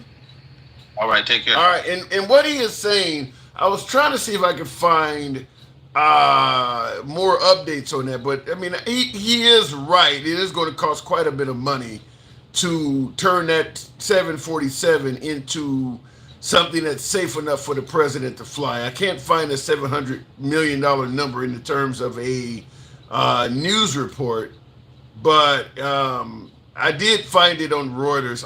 And also I do understand that with my beloved MAGA audience, unless it's coming out of Jesse Waters' mouth or Sean Hannity, you ain't gonna believe it anyway. I mean, it don't matter what the number is. If it ain't coming out of somebody you trust, you're not gonna believe what the number is. But he is right. When you think about the size of a 747, shit, it's the length of a 747 has got to be the length of a city block or two, right?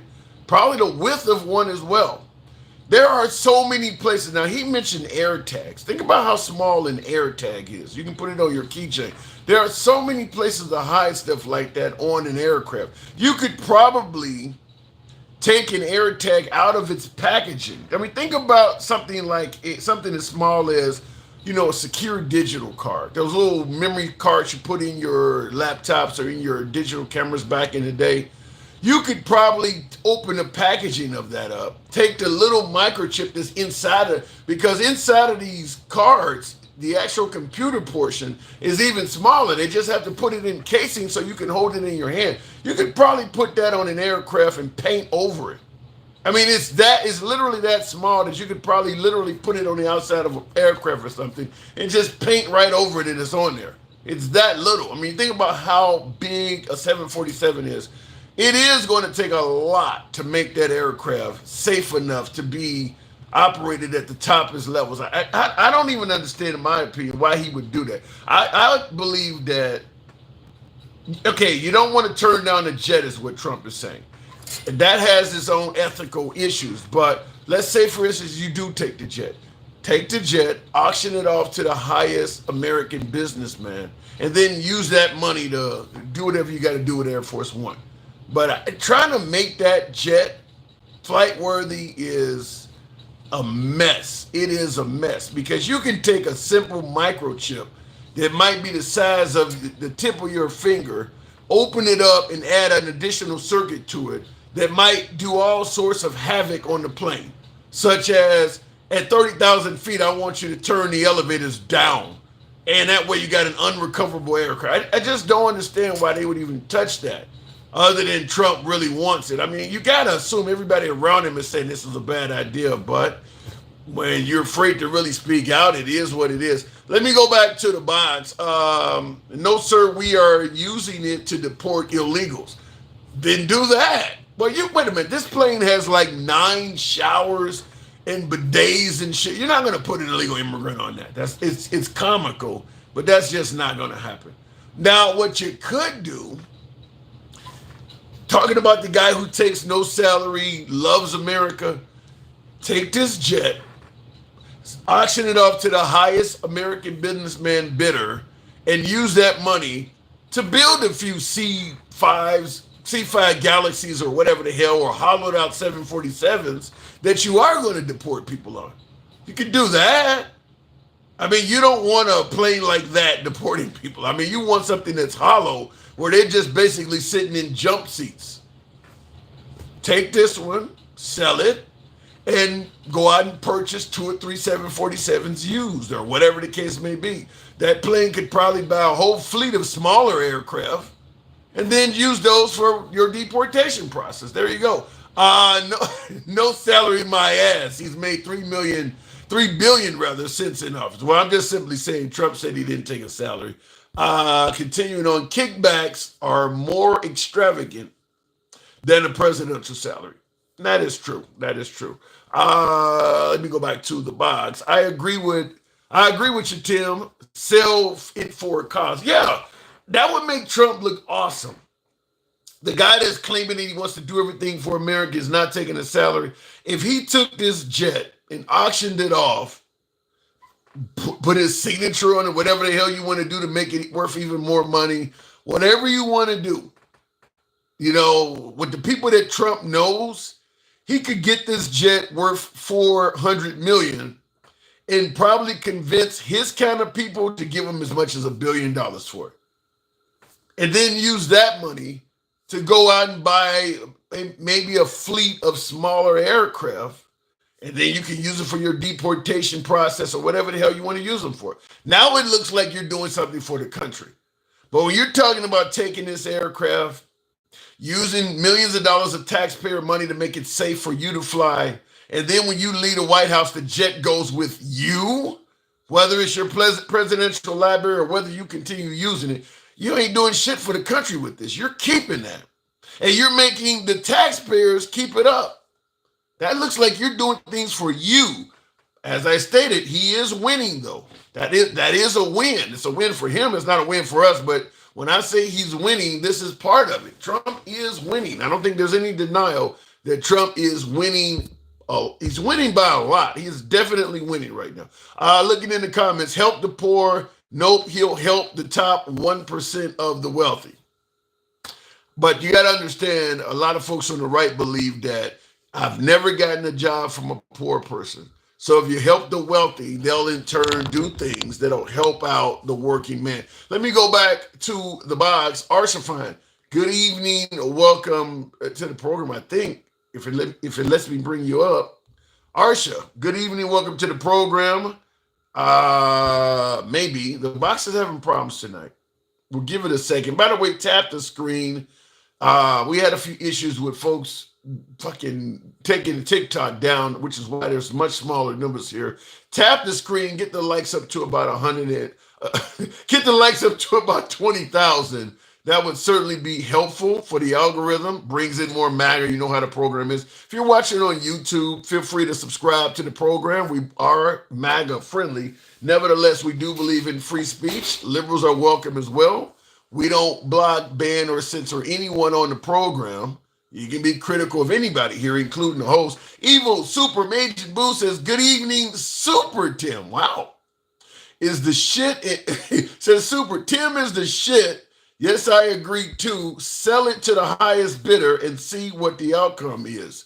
But hope it is not a bad sell. Yeah. I mean, if Trump sold that aircraft and deposited that money into Americans' coffers, can you imagine all the shit he could do to think about it this way? He takes that jet and sell it for $400 or $500 million or whatever, and goes over to, let's say, now here's when you could get some liberal tears out of it. This is just nothing but strong political capital for Trump. Sell that damn jet. Then you go land over in, what is that? Western North Carolina, the Appalachian area over there in Tennessee. And you can do all your photo ops about how you're helping out hurricane victims that Biden abandoned. Then you could fly to Hawaii and maybe do it again for all of the Hawaiian victims of fires that you claim that Biden didn't do shit with, didn't give them any FEMA money. You can literally just go around the country helping out MAGA and say that this is what happens when you vote in the right president instead of that loser liberal we just had. Literally taking the money. You ain't spending a dime of your own money. You're not spending a dime of taxpayers' money. You're spending all the money you got from that jet. And as I stated, he could probably get as much as $1 billion off of that jet. Can you imagine how valuable, how great that would make him look if he did that? It ain't like he really needs any of the money for this jet. He don't need the damn jet itself. Can you imagine the historical context, the Robin Hood visuals of him doing that if he did something like that? You ain't even got to help liberals out. You can just go around the red states helping out people that supported you, that are hurting financially. And you've done it from this jet from Qatar. You're talking hundreds of millions of dollars. You could help out a lot of people with that. You're not talking about buying them brand new homes and shit, but just enough to make differences in their lives. He could do all sorts of good with that. But I don't think the right is about that. They tend to call that kind of shit socialism. But looking in the comments here, Payne, what did you say? Trump first, America last. You said Trump first, America last. Trump dyes his hair and wears more makeup than his wife. Well, yeah, he probably does dye his hair. But you think Trump? Well, he wears the orange shit. Okay, maybe so. I get $2 eggs from Amish stands. Trump wouldn't piss on them if they were on fire. Unless he gets paid. Damn, you really paying Trump to be a money-hungry grubber to say something like that. Wow. Let me go back and see if Arsha Fine will come back up again. We'll try it with the box here. Tap the screen. Get me on up to 20,000 in the likes. Arsha, good evening. Hello. Hey. So am I getting it right? Is it time to come out and admit that Trump is winning and winning a lot? Well, I just tuned in a little bit ago. He is winning. I don't know if we as America are winning.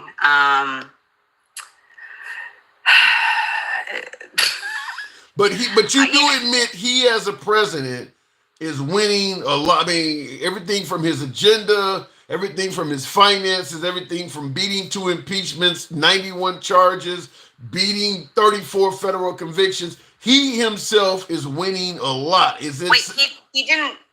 Okay. Again, Trump is dodging bullets all the time, literally and figuratively. Winning. But yes, he is winning. I don't know if America is winning. I don't know if you're winning, Tim. I don't know if I'm winning. I don't feel like I'm winning. No. I don't know if you feel like you're winning. No. I don't know. I haven't heard anything from anybody I know, whether they are Republican or independent or liberal or progressive or Democrat. none of my people, none of my community, to the people that I speak with on a daily have been like, you know what? My life is so much better today than it was last year. Actually, there are people that are saying it. And I'll tell you why. It's more of a ceremonial victory, but for them, that means a lot. For instance, protecting, women's sports, which does nothing for the average American. But for some people, that's a big, they did not like the way the country was going with the LGBT issues. That's a big win in them. Same thing with for the 30 humans that happen to. Okay, yeah, that's definitely a major issue, and that defines my happiness. It was discussed at every rally. It was discussed at every rally. Another one would be DEI, CRT, affirmative action, all of that. Another big win, ceremonial. It's a really big win for the white South Africans. Well, I mean... But you know who it's not a big win for? Okay, so I was looking up, actually I was watching it live on the briefing with the Homeland Security deputy guy and the other deputy State Department dude. Okay. And you know what I found absolutely disgusting? Is they said this on live television, they gave out their own personal phone numbers in case any of these Afrikaners needed some help or direction. Wow. So that they could easily assimilate into this loving country that welcomes the refugee. And I'm like, Tim, because the definition that this particular administration is giving, which is not valid, because I've actually looked into it since the last time I talked. No land has been seized by the South African government without compensation of millions of dollars. I mean, I read into it, like one farmer got $8 million for some of his property. But it takes a South African Black person to say, this was my original family member's land. It's not just like, hey, I want this. You have to prove. Anyway, beside the point, they're saying that there's a genocide. And when any ethnic group, race, or people are being threatened just for being themselves, it is the American duty to give them refuge. Oh, I'm sorry. Then why aren't we giving Palestinians? Yeah. I don't, I've been saying this over and over again on the show. I can play devil's advocate. I can see this, both sides of many issues, but the white South Africans, the Afrikaners, I cannot see the other side of that because there's so many things that look awful, such as, like you pointed out, when immigrants come to this country and they seek asylum, they don't get met by high levels of by the presidential administration. You're even talking about them giving them their personal phone numbers. That never happens. Also, they said it live on TV during the briefing. So as the welcoming committee. Yeah, I don't. But have what any I want to answer for say, what I want to say, and I really hope the TikTok gods don't get angry about this, but it is true. There is one. I'm not even going to name it. There's one country and one government that seizes land of another people without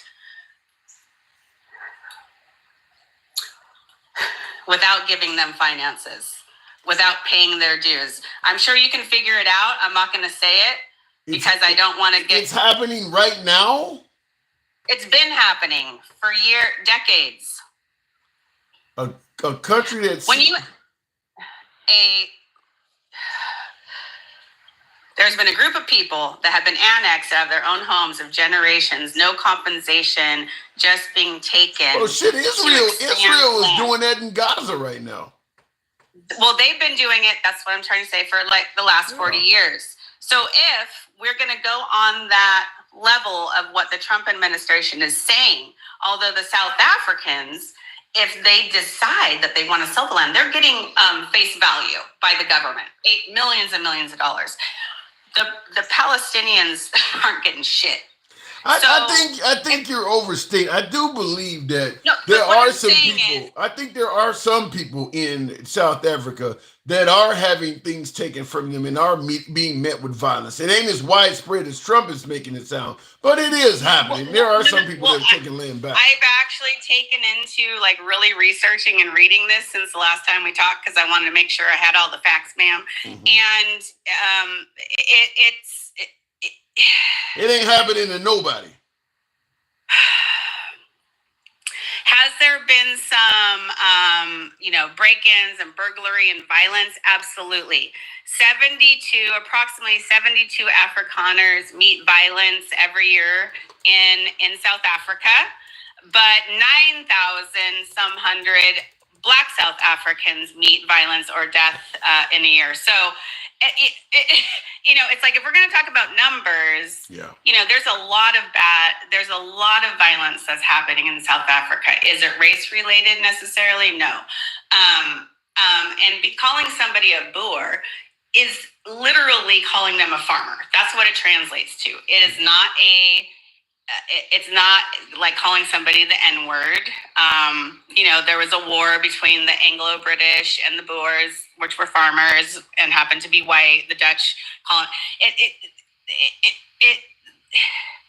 It's just upsetting to me that these people get a welcoming committee and phone numbers, and you're telling me that they are in such dire straits. They're getting preferential treatment. They are getting privilege. And I see in the comments, Stevie D says, "So you want refugees, but not the white ones?" Got it. I kind of agree with you, Arsha. I would love to have the Ukrainians. Why are we not taking them in? They're Caucasian. They're fair skinned. Yeah. Like why aren't we taking? There are plenty of countries where people are pale faced, let's just say, and that are going through, So why do you think they're coming? So why do you think we're taking in South? So why do you think we're taking in South Africans? Well, duh. Obviously Elon Musk. Yeah. And he has some he has some undertones about him with the way he speaks, thinking that the medical test had to be lowered, otherwise Black people could never be a surgeon. That we're somehow inferior. He says these quiet things very politely, but out loud. It's definitely that. I think that's the whisper in the ear. That's kind of where I'm at. But yes, Trump is winning. He got these white people out of danger, white South Africans. So go Trump. He's gonna probably get a really freaking cool ass plane. Go Trump. He reached some deals today in the Middle East that are business deals that were gonna not just help the people, most likely not at all, but definitely the people in government. And when I say people in government, his people in government that he's appointed, and it's definitely going to help him and his family. Yay, Trump. Good job on working the deal. He is definitely good at work. But, I'm still waiting on his promise. No, maybe after he's made enough.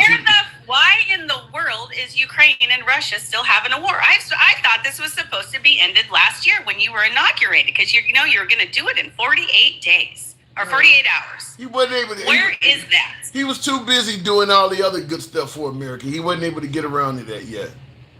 He wasn't even. But remember his promise, even before my inauguration, if I'm voted in, I will end the war.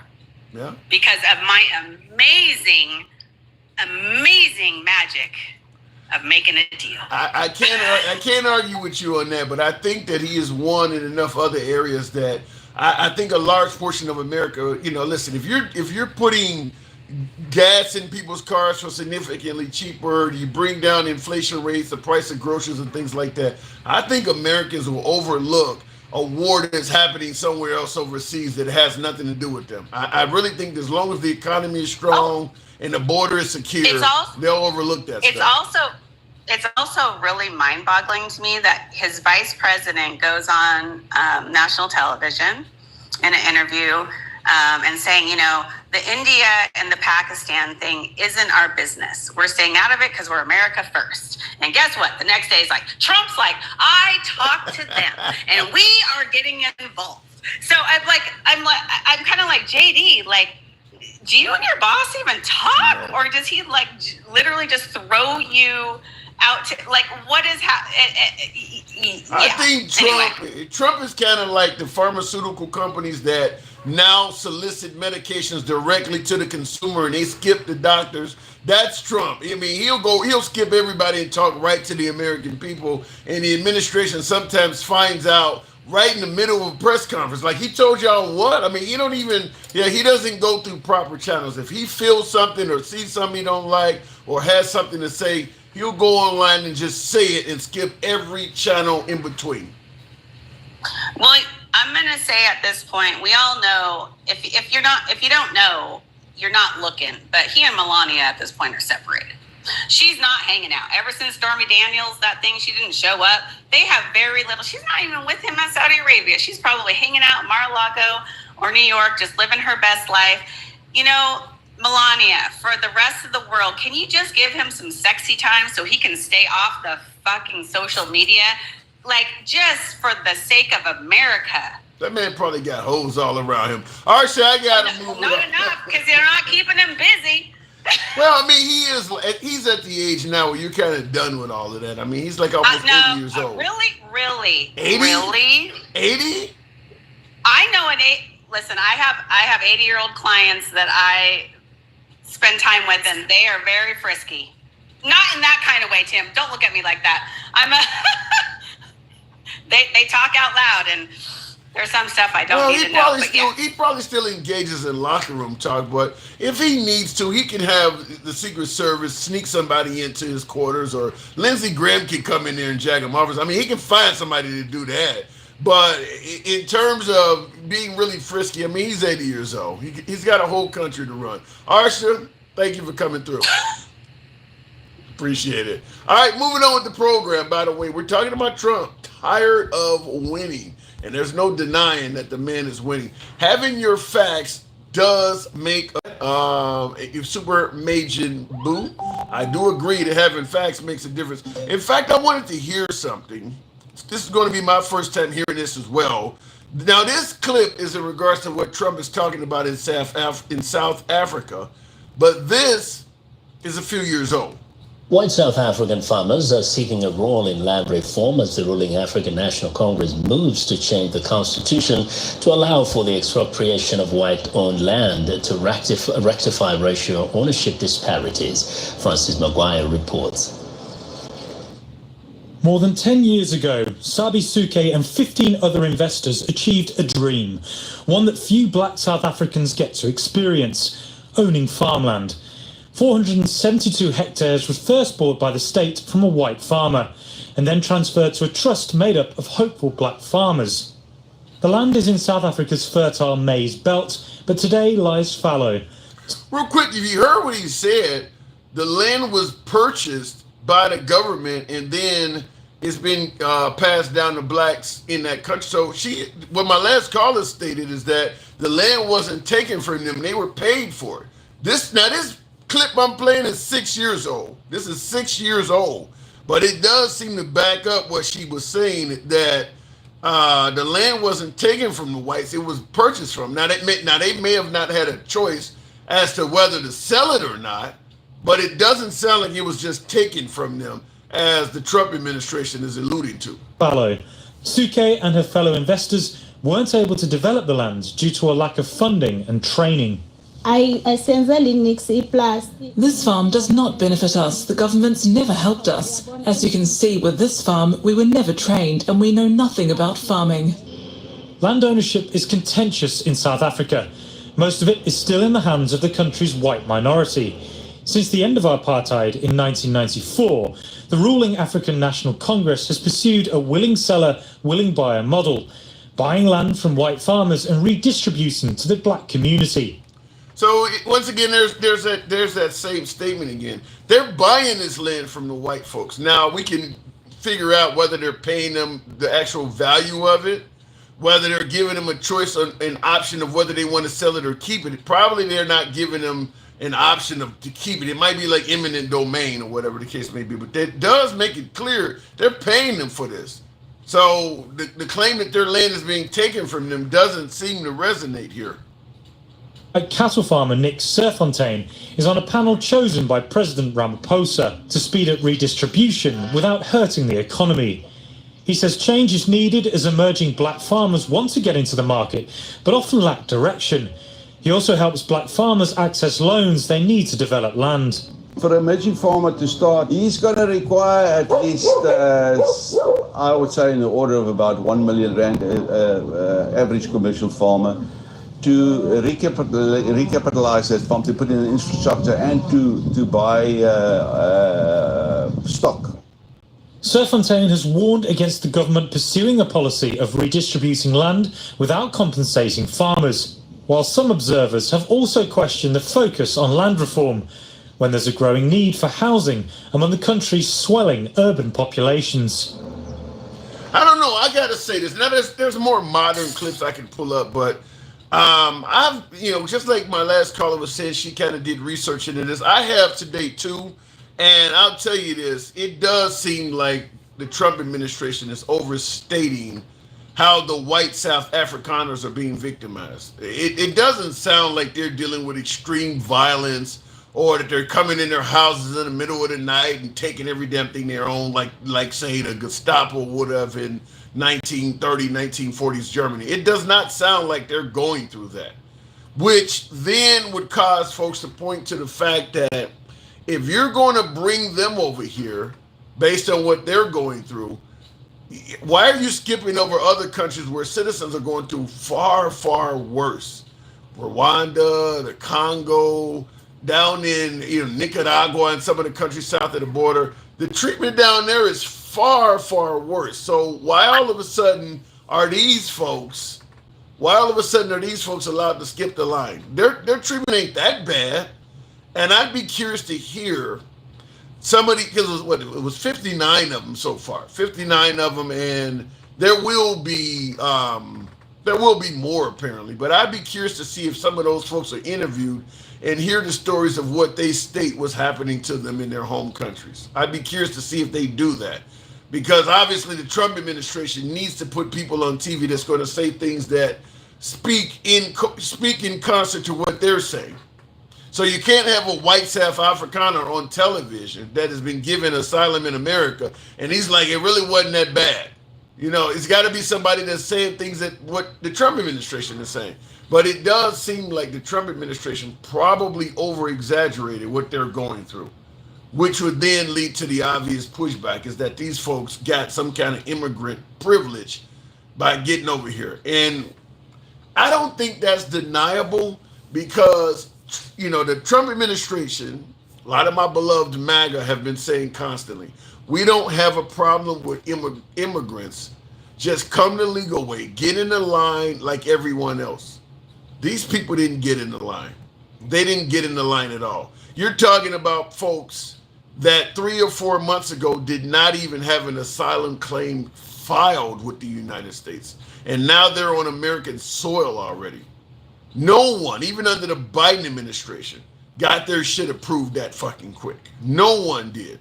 Not to mention, once they got here, as my last caller pointed out, they were actually greeted by the Deputy Director of Homeland Security. When does that happen? Where top tier members of the presidential administration actually meets you on the tarmac. Now, I could see if that happened for, let's say, Afghan refugees, where they literally put their lives in danger fighting alongside our soldiers on behalf of the United States. Them are the folks that you should meet when they get here, because they literally put their lives on the line doing our work. But these white South Afrikaners, they ain't did shit for the United States. Why would they get this type of preferential treatment? It is suspect. I mean, and I get what Steve said in the comments. You can't turn down white immigrants if you're okay with all these brown ones coming out. That's fine. But why are they getting this incredibly privileged treatment that nobody receives this kind of treatment? This is way above and beyond how anybody was treated as an immigrant coming in this country under the Biden administration and all of this other stuff. Yeah, it just doesn't make any sense. As my last caller pointed out, you got the deputy director giving the immigrant their personal phone number. Like, if you have any problems, give us a call. What kind of shit is that? Can you imagine Kamala Harris going down to the Rio Grande when they were coming in and handing out her phone number? If you got any problems, give me a call. What kind of shit is that? So it does raise a question as to what the hell is going on. Not to quote the line from the Hangover movies, but what the hell is going on that they're getting this preferential treatment like that? Other than Trump is repaying a favor to Elon Musk. That's my humble opinion of what's going on. Elon donated hundreds of millions of dollars to Trump's campaign. I never was one to believe that there's anything known as a free lunch. Trump owes favors to the likes of Elon. The guy didn't give that kind of money for no reason at all. And he made a phone call. These are the people I need you to look out for. Period. It wouldn't surprise me. It would not surprise me if, after further investigation, some of these folks, the 59 that are here, turn out to have some kind of prior relationship to Elon or a close associate of Elon or a family member. It would not surprise me if some of those folks they're not just random South Africans. I can tell you that. I can tell you for certain, there's no way I'm going to buy that these folks are just random South Africans they picked. These folks, if you trace who they are and what they're involved in, it's probably going to turn something up. Now, I get that I'm speculating. I'm going to admit that I'm speculating, but there's no way in hell I believe you're going to send a jet to pick these people up and then have the deputy director of Homeland Security meet them on the tarmac and give them his personal phone number to just some random dudes. No, there's no fucking way that does not make sense at all. Looking in the comments, yes, let's find the facts first. Yeah, well, Quantum, you got to assume the facts are going to be available for you to find. They're not going to make that easy. They're not going to make it easy for you to find that. Of course, he worked for free for the U.S. government, gave his company subsidies. Like I said, I do believe that there is a reason why they're getting preferential treatment. And I see in the comments, no friend of mine says you hate her.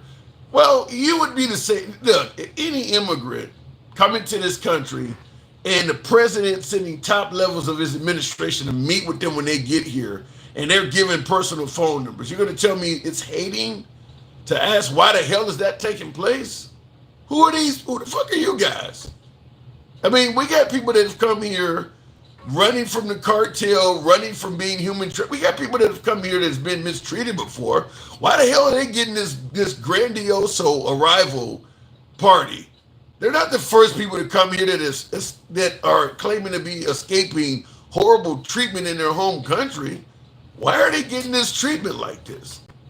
That's not hating to ask that shit. Looking at the, like I said, I do believe that if it gets traced, something dealing with Elon Musk is going to come up. Out of all 59 of them, somebody worked for one of his companies in a high-level position, or is related to him, or is related to one of his spouses, or something is going to come up, and it's probably going to end up being related to Elon Musk. That's just my guess, because that's who I believe called in a favor to make that happen. Trump is right now essentially closed off America to refugees. He has essentially closed the country and shut the border down.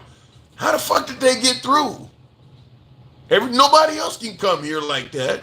How did they get through? Is it hating to ask that question? Looking in the comments real quick. They're seeking refuge from prejudice. What a joke. Yeah, that's it. People are seeking asylum from being killed. Well, they're mistreating me in my home country. Seeking asylum because of racial issues back home. I don't even know if that's a legitimate reason for immigrants to be allowed to stay here. That ain't nothing. Not to mention coming to America, you probably ain't gonna escape that shit anyway. Can I seek asylum for prejudice living here in America? Maybe, depending on how bad it gets, maybe. Because keep in mind, during the era of slavery, Canada would allow, people of color to, if you could make it to Canada, they were letting people in. So if it gets bad enough, when Trump came in, I think the last time, Canada was saying that any immigrant that could make it up there, they would give them a visa.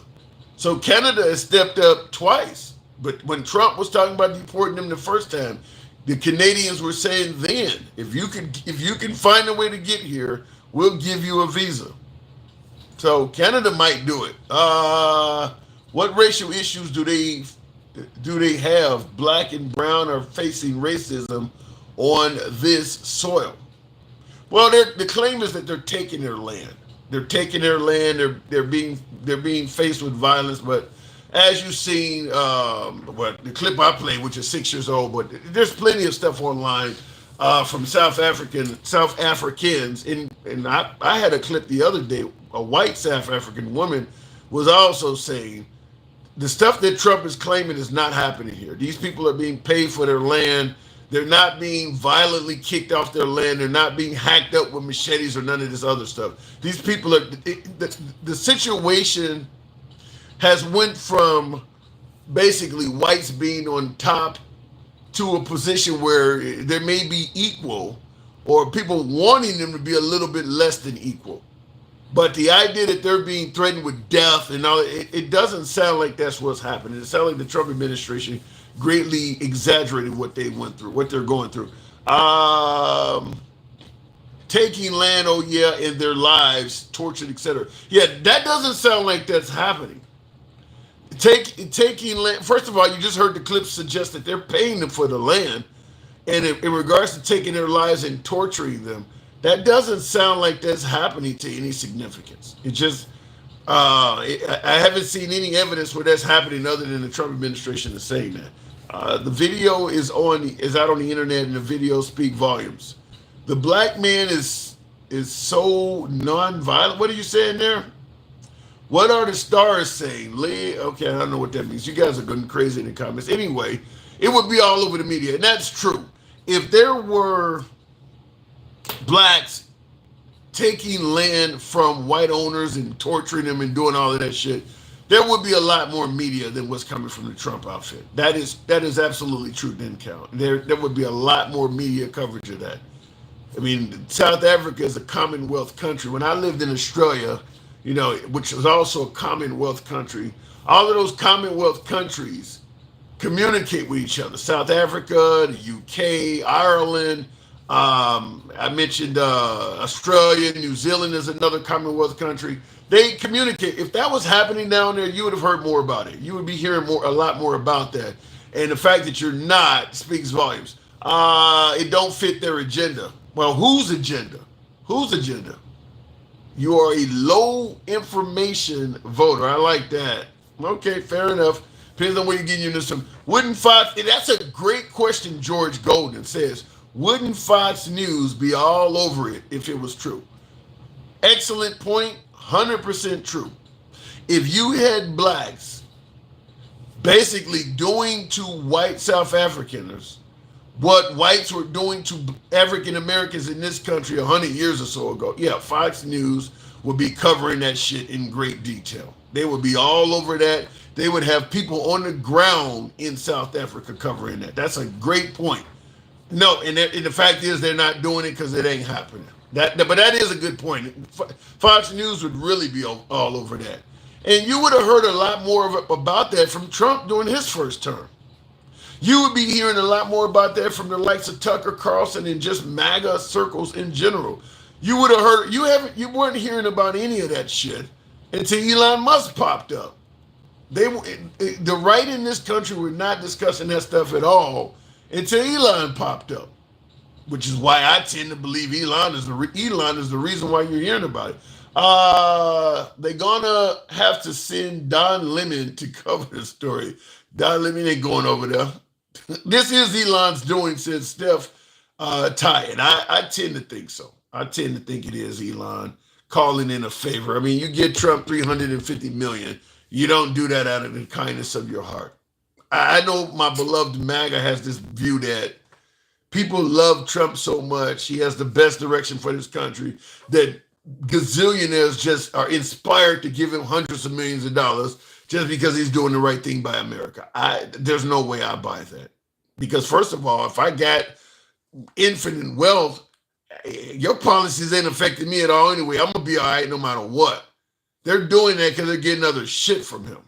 They don't give a damn about you lowering gas prices by 50 cents a gallon. I'm not. If I'm a billionaire, I'm not going to donate hundreds of millions of dollars to you so you can lower gas by a quarter or 50 cents a gallon. That's irrelevant to me.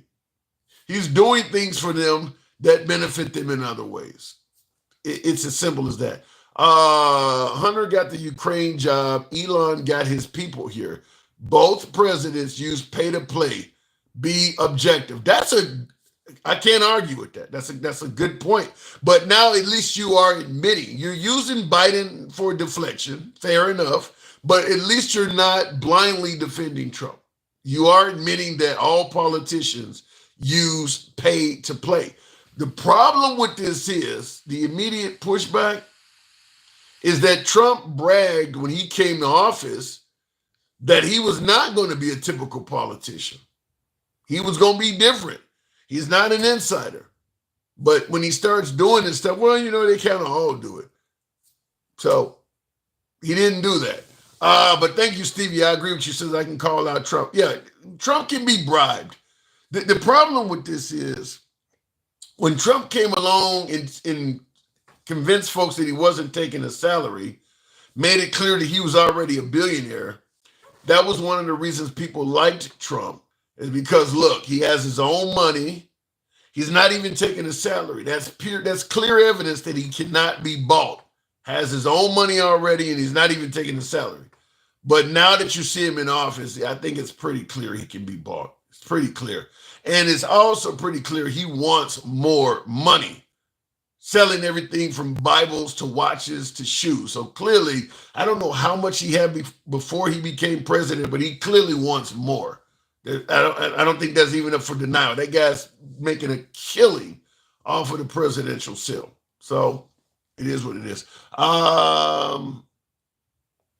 Do you love white people? Says Catch My Drift. Some. I got some folks that are close to me that are white.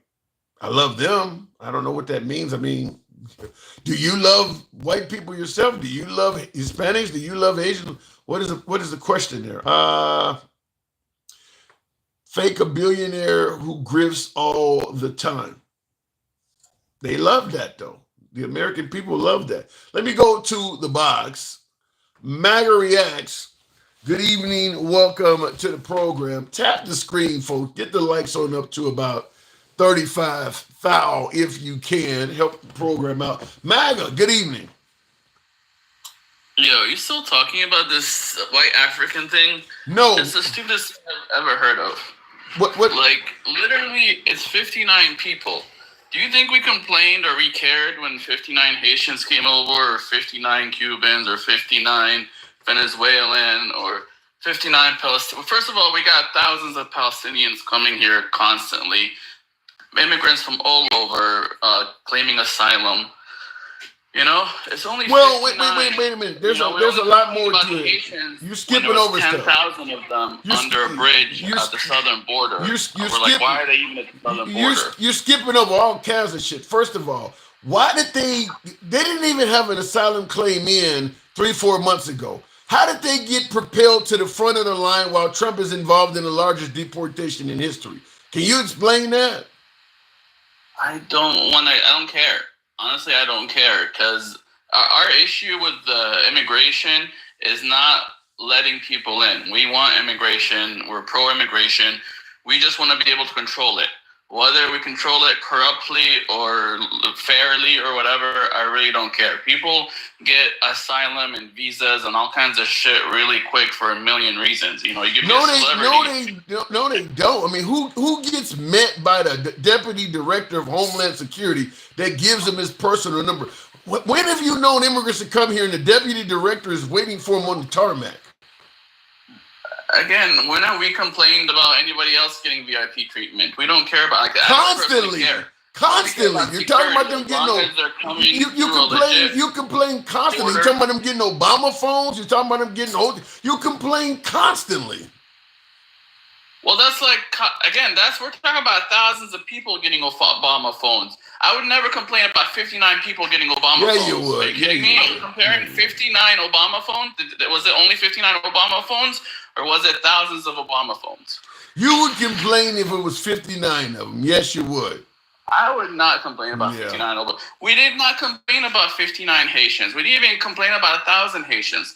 It was only when 10,000 were under a bridge on our southern border, which made no sense because Haiti is not a border state.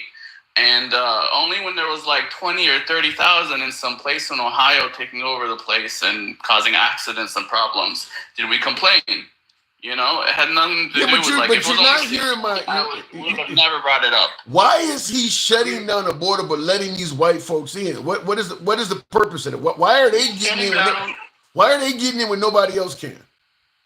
Listen, he's shutting down illegal immigration. As far as legal immigration, I have no indication it's shut down. Yeah, legal asylum, legal refugee status is shut down as well. You can't come across the southern border as a refugee right now. That's shut down too. But the asylums is not just the southern border. It's all over the world. You're not getting in. These people didn't do it at the southern border. Yeah, I don't think you realize what's going on. I think you're trying to defend Trump to the point where you don't realize what's going on. I'm not trying to defend anything. I just find it ridiculous about complaining about 60 people. You're telling us the trans problem isn't a big problem because it's only a handful of people. But, you know, it's not like these 50 people are making it where we can't take on 1,000 Palestinians. You know, like with the trans problem, you're those few trans people are cheating other women out of their, you know, achievements.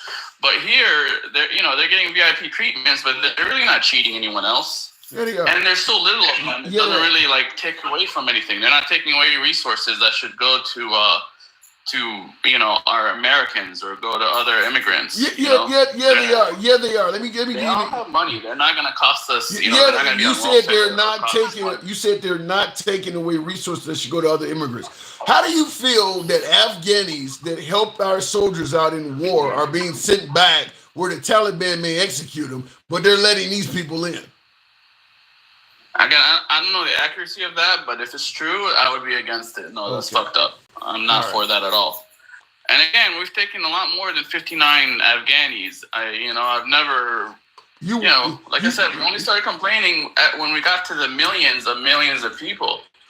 We didn't even complain when it was 800,000. It was only when it was like 1 million plus every year, and we're getting record immigration over the border. Record uncontrolled immigration, where they're just crossing the southern border like it was nothing. Versus, you mentioned we only taken in 59. You don't know how many Afghans. As far as the Afghans are concerned, I don't care if it's 1 million. If you asked 1 million Afghans to help you out in that war, they all should get refugee status. Anybody you send back is like. What? I 100% agree with you, and I just say I don't know the details of that situation, so I'll look it up, but.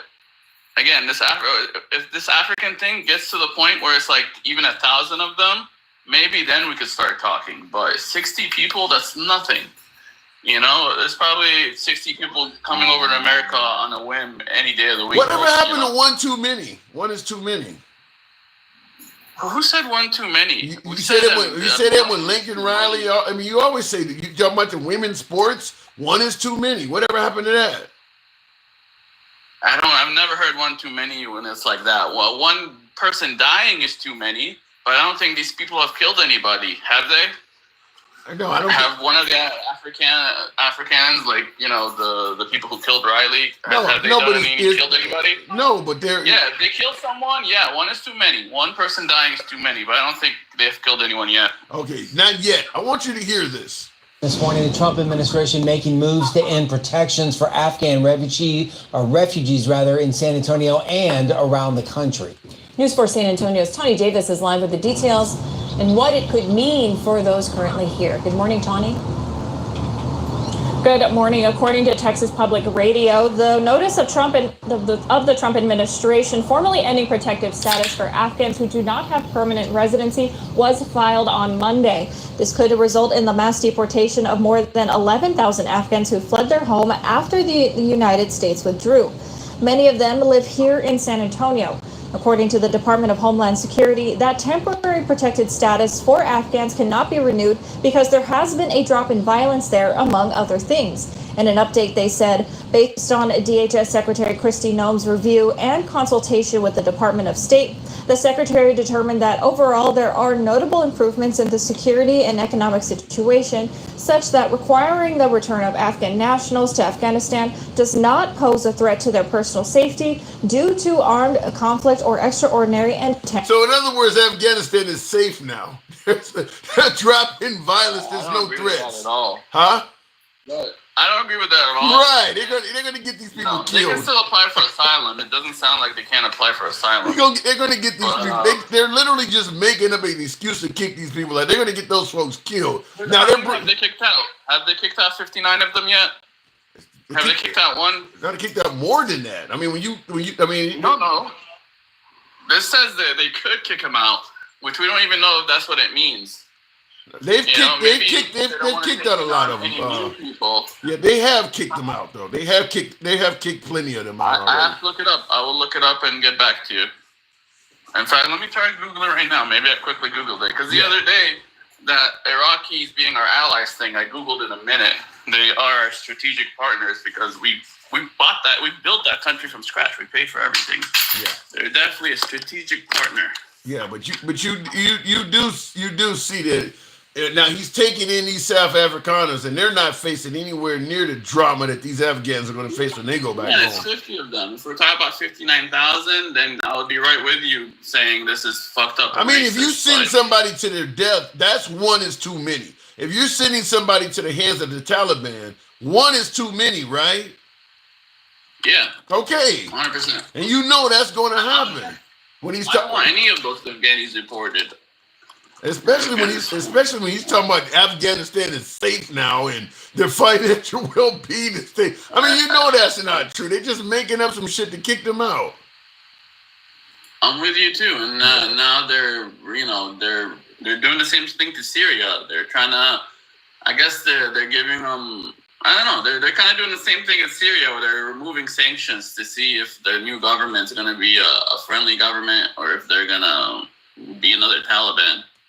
I don't know, but to me, what Trump is doing is going to cause, at least in terms of the Afghans, it's going to cost some lives. I mean, and of course they're not going to report that because it would make him look horrible. But you sending these folks back to Afghanistan, I mean, even if they just were over here working jobs and things like that, the wealth that they currently have, they're going to have Taliban trying to rob them. They're going to come back over there. You know, the girls now think that they have equal rights. I mean, you're sending people to get killed.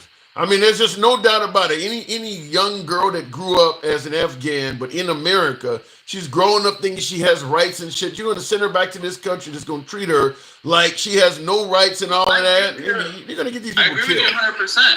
Like, I agree with you 100%. With the details I have now from what you've told me and what I've looked up, I agree with you 100%.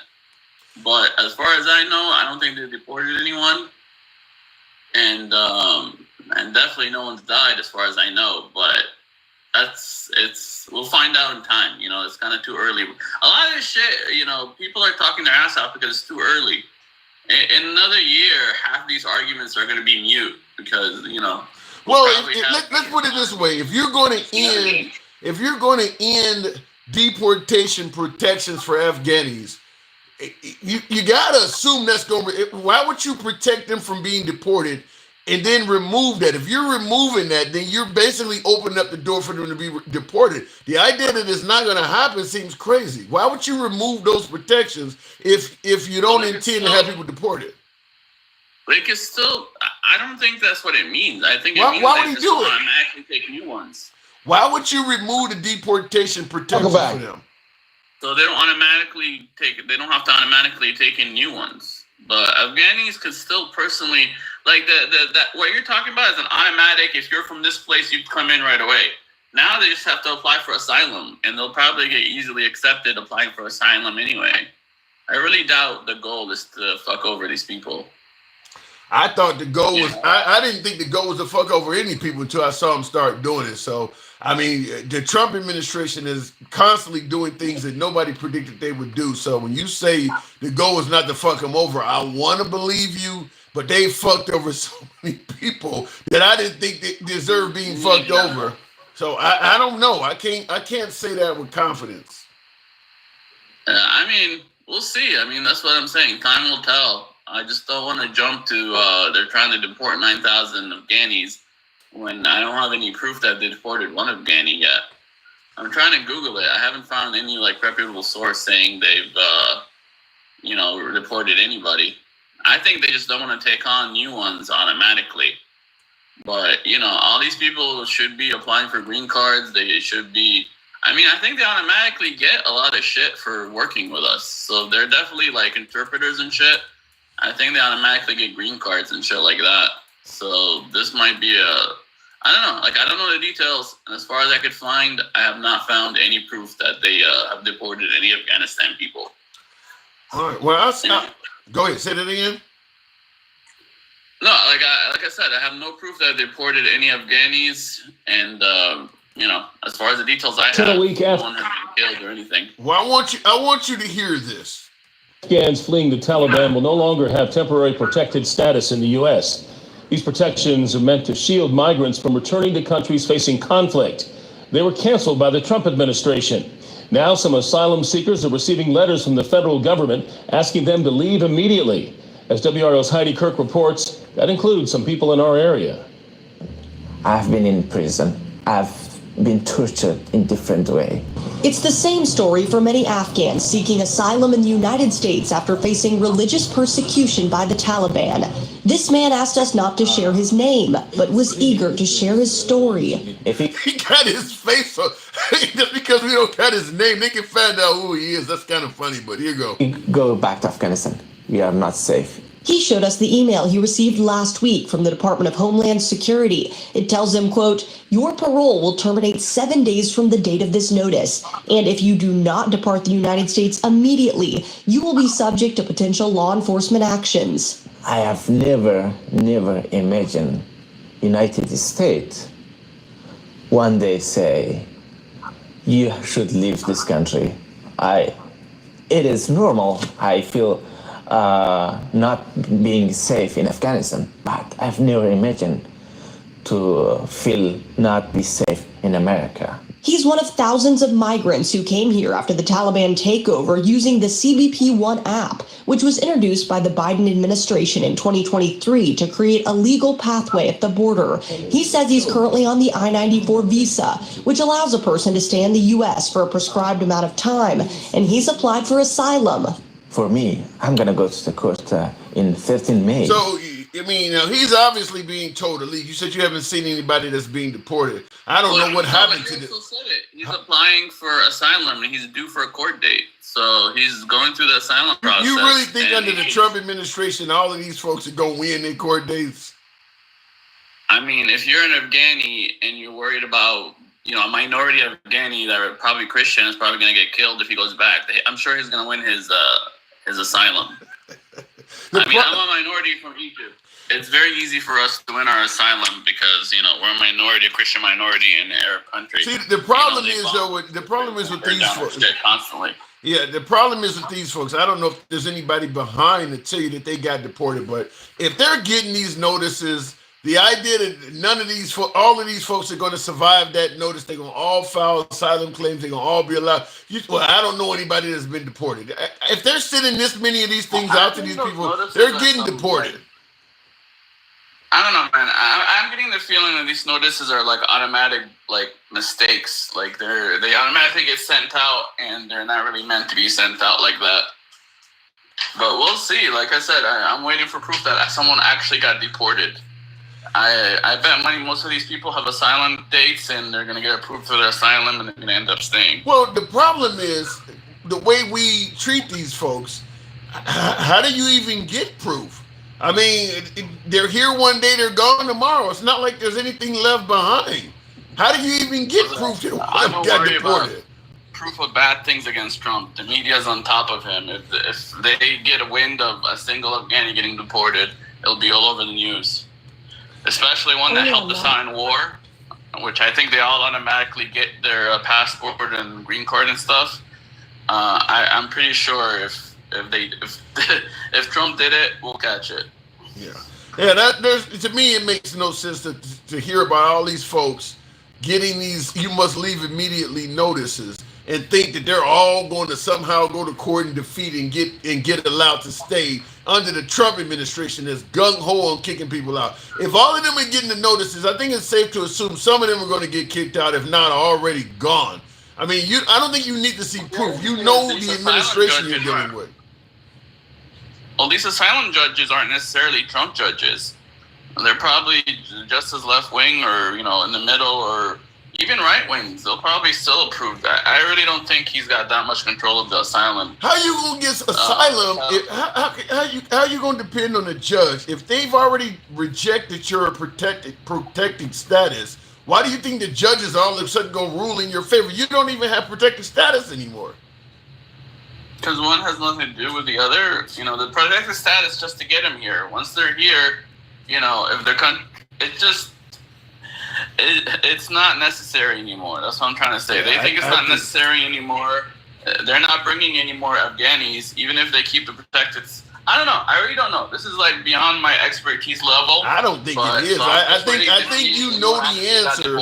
I think you know the answer. You're just trying to raise the bar. Well, I need to see proof. You know if all of these fucking notices are going out, some of these people are getting kicked out. You don't need to see evidence. You know if they're sending all these notices out to these folks and you don't remove TPS status for them, some of these folks are getting kicked out. You don't need proof of that. Listen, look what happened with Garcia. Garcia was supposed to be deported 4 years ago. It doesn't mean he actually, that's the big problem with Garcia. We talking about supposed to be deported when his asylum got rejected, but guess what? He stayed in the country 4 more years, and and now you're telling me because they sent out a letter to this guy, he's automatically gonna get deported. Yeah, because pending asylum case. because the deportation enforcement under Trump, it's like being told to do something by your mom versus being told you better do it by your dad. The enforcement by the dad is usually a lot stronger. Trump is a lot. If you get a notice to self-deport from Biden versus one from Trump, totally different outcome. I gotta move it on though.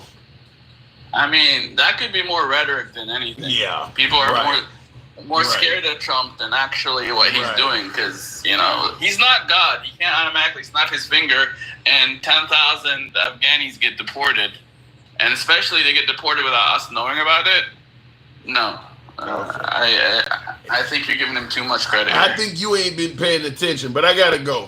Appreciate it. All right, and real quick in the comments. The man says he was promised the American dream. Now this is yet another one of those. I'm just curious to hear before I continue on. The man says he was promised the American dream after fighting alongside U.S. soldiers in Afghanistan. Now that dream could be stripped away. If I want to go in Afghanistan, they'd be killed us. Me and my family and the children. Now he says that he's one of thousands who got an email from Homeland Security giving him 7 days to get out of the country. Channel 9's Tina Terry talked to that man and his attorney. And Tina, they believe he has the right to stay here.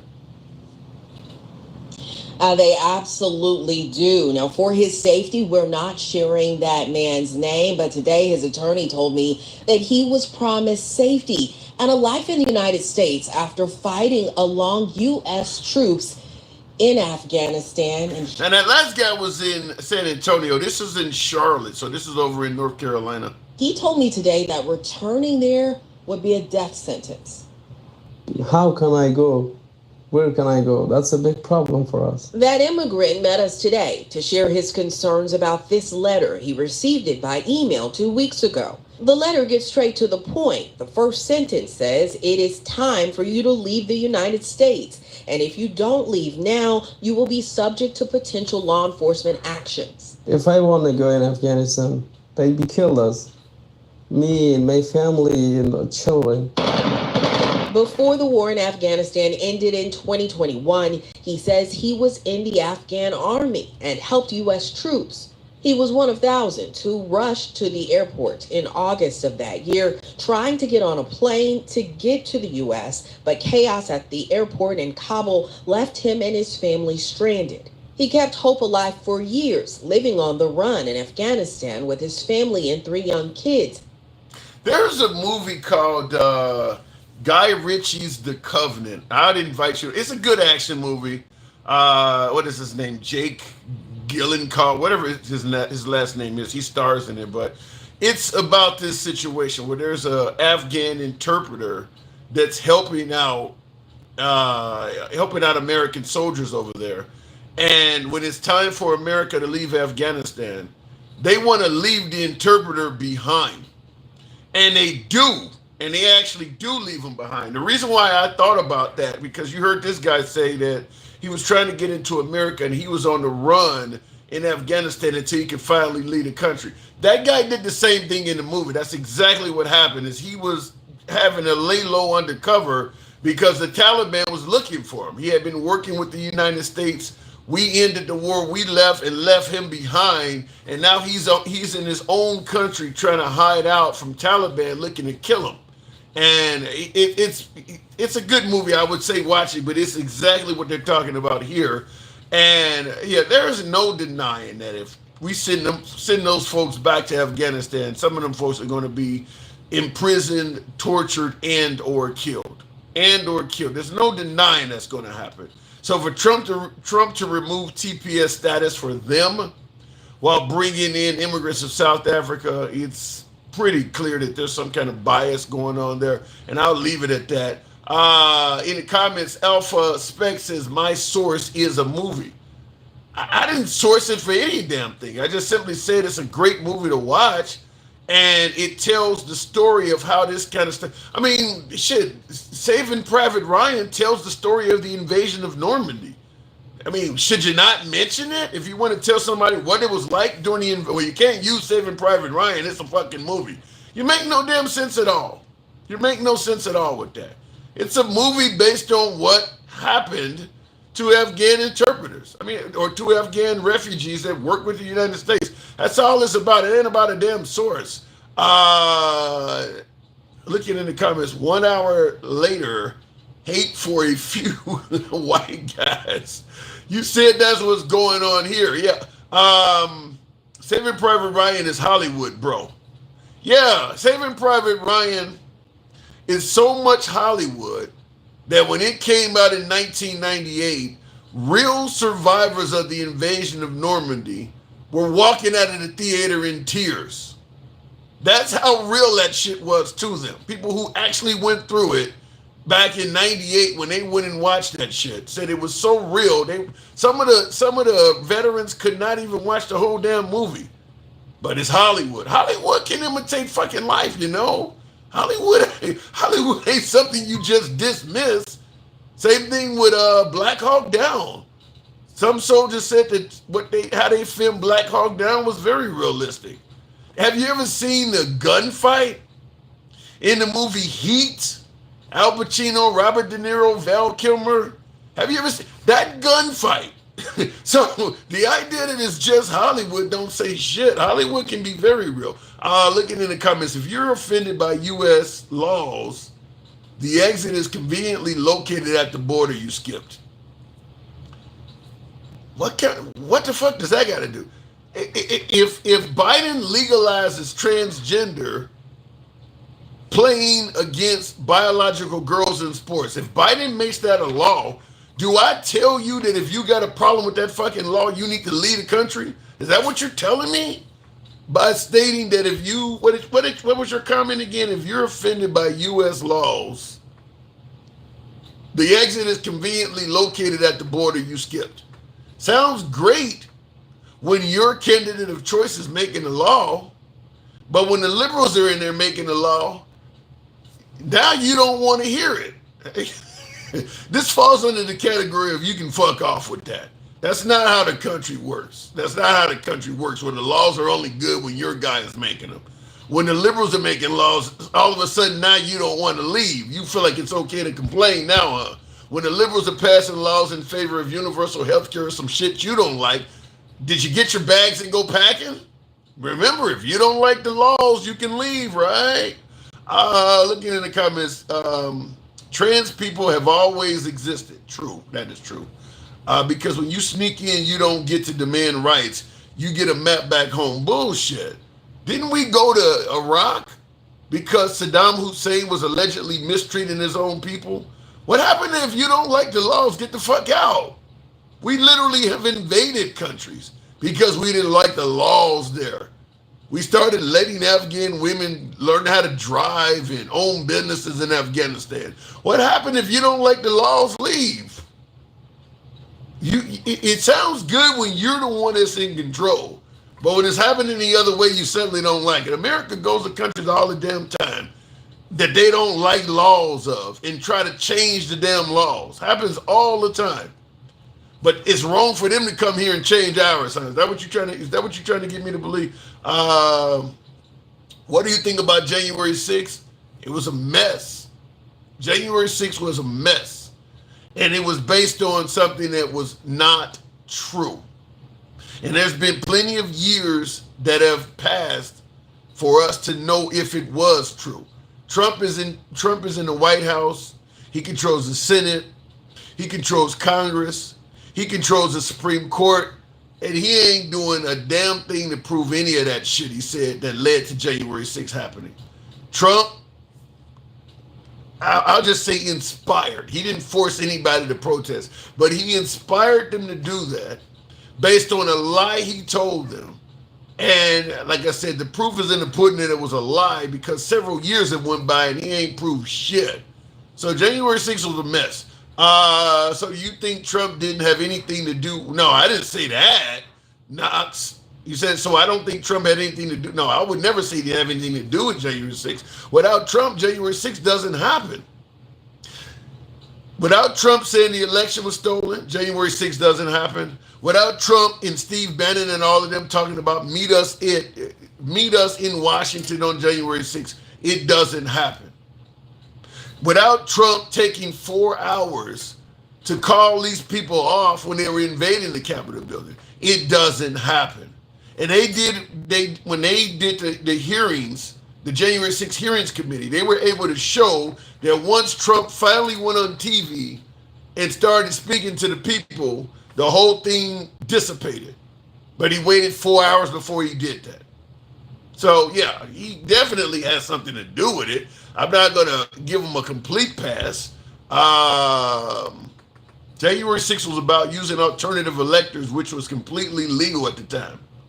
January 6th was about stopping the steal. They even had fucking signs in their hands that says it.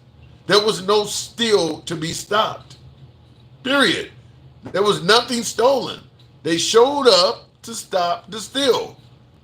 And that was the peaceful transition of power from Trump to Biden, was Biden allegedly stealing power from Trump. They showed up to stop the steal. Nothing was stolen. That's why they came there. They didn't go there for any other reason. They went there to disrupt that transfer of power, and they actually succeeded. They actually succeeded, albeit temporarily. For a few hours, they could not complete the ceremony, and then they came back later that evening at the behest of Nancy Pelosi, and they can continue. But they did temporarily stop the transfer of power. That was the purpose of them coming out there. They didn't go out there to protest. They went out there to stop something. Trump better not hang that January 6th mess on Pelosi. It's ridiculous. It's over with. It's over with. Doesn't matter who he hangs it on. It's over with. I worry prices, grocery store, and medical bills are going to...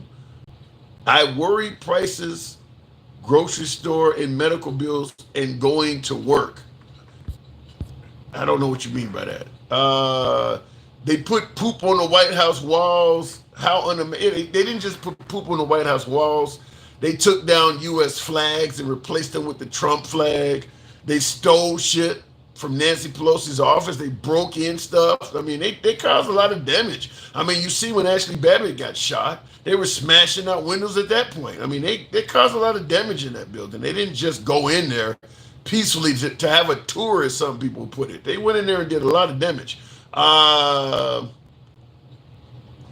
Shit, food is already down where I live. I can finally afford steak now.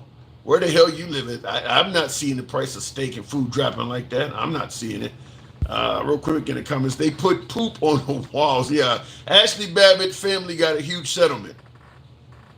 If you leave it to Trump, it wouldn't surprise me if many of the other January 6th insurrectionists, protesters, whatever you want to call them, got some kind of, I mean, because look, Trump is transactional. If you do something for Trump, Trump will do something for you, legal or illegal. I mean, as far as Trump is concerned, they did something for him, and he's repaying them. So, yeah, it doesn't, I mean, he's not paying Ashley Babbitt with his own money. You notice when all of these folks got arrested and got charged with various crimes for January 6th, they had to have court case. Trump didn't contribute any money to their legal fees. He wasn't putting no money on their books. He didn't offer to bond nobody out. He's using the money that's going to Ashley Babbett is coming out of your pocket and my pocket. Trump ain't giving them shit. He ain't giving them a penny. But it's easy to allocate somebody else's money to them. But he didn't do nothing for them when they was in there. He didn't look out for none of them. Did he look out for any of their families that may have lost a husband? You know, your husband's incarcerated, fighting on my behalf, so we're going to pay your mortgage while he's in prison. He didn't do any of that kind of shit. I mean, he just left them out to pasture. If Kamala Harris had won, a lot of them would be still sitting in prison. Some of them would, and the rest of them would still have felonies on their record. He wasn't going to do anything for them if it cost him money to do it. But yeah, he'll let the U.S. tax dollars pay for it. That's you and I paying for that shit. Trump got like 50 hostages released. Who are the 50? I know he just got an American released in Gaza the other day. And he gets credit for that. I'm not going to hate on the guy for getting hostages released. That's a good thing. He pardoned them as clown. Like I said, he used shit that didn't cost him anything. For him to pardon them, he's signing a fucking pen. I'm saying when they were in prison and Trump was a citizen from 2020 to 2024, he was just a citizen worth millions of dollars out fucking playing golf. He didn't do shit for those people. Only time he did anything for them is when he became president and he suddenly had the backing of the federal dollars and the power of the presidency behind him.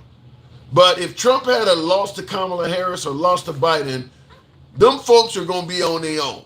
Even though Trump is worth tens of millions of dollars and could easily help their families out. He could have done a ton of shit on his own. He wasn't going to do a damn thing for those folks. That's what we're talking about. Yeah, once he becomes president, I'll pardon your ass. That ain't shit. You just taking a pen and signing that. That ain't costing you any damn money. You don't get anyone want a cookie for that shit. Why do you do something for them in the 3 or 4 years they've been sitting around, not able to be employed, ostracized all over social media, losing their homes, owing a ton of money in legal fees? Why didn't you help them out then when you was worth tens of millions of dollars? Well, now that you got access to federal tax dollars, yeah, you'll allocate that, but they weren't good enough for you to use any of your own money on them. That's the point I'm making. How did they know that how did they know that at the time? What is it saying? They didn't and had to assume otherwise while she and otherwise tried to break into a closed chamber. Yeah, are you talking about Ashley Babbett? The whole notion that you got literally thousands of folks trying to break into a closed chamber, as you put it. Ashley Babbett is in the front of the crowd. it's obvious she is not going to be the only one that come through that broken window. That was 100% obvious because everybody else is breaking out the windows with her. So clearly she's going to be the first through, and then there's going to be dozens more coming through. The idea that the cop should have known that she was unarmed, and I suppose the hundreds of people coming in behind her, he should know they all unarmed too, and just expect all of them to be harmless coming through. That makes no sense to me. To me, Ashley Babbett is a classic example of play stupid games, win stupid prizes. I say this all the damn time. I don't give a damn if you're involved in a liquor store robbery or you got a cop that is trying to tell you to do some shit. If somebody is aiming a gun at you and they're yelling instructions and you choose not to follow those instructions, you significantly increase your chance of getting shot.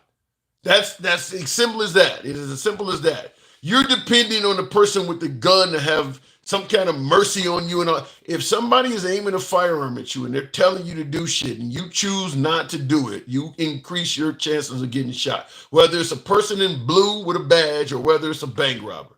I don't care who it is. If they're aiming a gun at you and they're telling you to do shit and you decide not to do it, that's your ass. It's as simple as that. It's called having a drop on someone. Yeah, it's exactly as simple as that. I mean, well, you should have knew she wasn't armed and she's just a little small girl. She should have knew what could come out of the barrel of a fucking gun. Period. That's it. You should have known that this guy aiming a firearm at you might be actually serious about what he's saying. That should be on you. Do what you got to do to protect yourself first. Not depend on some law enforcement official hoping that, well, maybe he won't shoot me. Maybe because I'm a girl. Maybe because I'm little. Maybe because that's stupid. Why would you play game? That's literally like playing Russian roulette with your own damn life. And of course, she lost that game. All she had to do was stand down and she would still be alive today. That's all she had to do. Same shit you would tell any African American that got shot during a traffic stop. The same shit. All you had to do is comply and follow the officer's instructions and you would be alive today. I don't know why the hell that changes with Ashley Babbett all of a sudden, who was clearly in the process of committing a felony herself when she got shot. I don't know why that changes with her when we say the same thing about comply with folks getting killed in traffic stops all the time. Same shit. Somebody aiming a gun at you, you don't listen, get shot. That's definition. Classic fuck around and find out. Classic. Real quick in the comments. I agree they shouldn't have been there. Yeah, it is what it is. And she was warned many times but kept trying to break into the chamber. Yeah. I mean, look, she got what she got. Tim, these zealots thought they were invincible. Well, occasionally you get it wrong. Sometimes you think you're invincible until all of a sudden something flying at hundreds of feet per second proves you otherwise. And that's what happened with Ashley Babbett. She shouldn't have done what she did, but the guard should have had more trigger control. It don't work like that. That guard is going to be justified all day, every day. I mean, if we had deemed that guard committed an act of murder with Ashley Babbett, you realize how many cops would be on the hook? I mean, she is actively breaking into a building when she got shot. If he is wrong for taking her life, I mean, you just open up the gateway for all kinds of people to be to do shit. If you can do something like that and you're okay, then shit. What else can I get away with? Police officers want to go home at the end of the day and they're not concerned about your life whatsoever. I'll tell you this, Talisha. Ashley Babbett wasn't concerned about her life either that day. Her actions don't come across as somebody that was concerned about their life. I mean, you jumping through a broken window, glass could cut you up. I mean, you got to jump out on the other side, slip and fall on glass. You could get trampled by the hundreds of people that's coming behind you. Not to mention the dude that's sitting over in the corner with the pistol aimed at you. You clearly don't care about your life. Ashley Babbett's actions were negligent that day. Her actions were negligent that day. She had no weapon, says Leroy. Okay, and you know how many people committing violent felonies lose their lives without a weapon? There's no way to know that. I mean, there's no way for the guy to know that she didn't have a weapon. She's climbing through. She's fully clothed. She could have appendix carry, small of back. She could have an ankle holster on. I mean, there's no way for him to know that. All he knows is that he's aiming a gun at her and she ain't following instructions. And I'll submit this to you. If a cop is aiming a gun at you and telling you to stand down and you keep running like that and continue moving towards him, you probably get shot too. It's just the way it is. You can't do something as stupid as what she did. Trolling aside, the SWAT team was behind Ashley Babbett. Okay, that ain't justifying what she did, what she decided to do. I believe that the issue was the black cop that shot her did the exact opposite of the cops that she was climbing over to get through that window. The cops that she was climbing over realized that they were outnumbered by all of the folks busting up shit in their wake. So they just all chose to stand down. The black cop didn't. The black cop was in a position where there was nobody in his area, so he wasn't dealing with thousands of people at once. He was hidden in another area trying to protect the chamber, and there wasn't thousands of people. So he could deal with an individual Ashley Babbett. The officers that were standing down, if they had to start firing weapons, there were hundreds of people in their face. They would have probably been overrun and killed if they had done that. The black officer that took Ashley Babbett, he wasn't dealing with that challenge.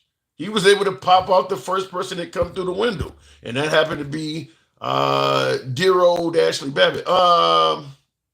If January 6 protesters had wore BLM shirts, the left would have bailed. If January 6 protesters had wore BLM shirts, the left would have bailed them out, gave them a night deal, and painted a mural. Yeah, and the right would have been demanding that they all be shot in the head too, by the way. So understand that if the protesters on January 6th were all Black Lives Matter protesters, you would be demanding that they all get life in prison and they should have been shot. They fuck around and fight. Your whole take would be different. You would be talking all kinds of violent, draconian shit that should have happened to them. So you can say the left, but don't forget the right's mindset would change on that too.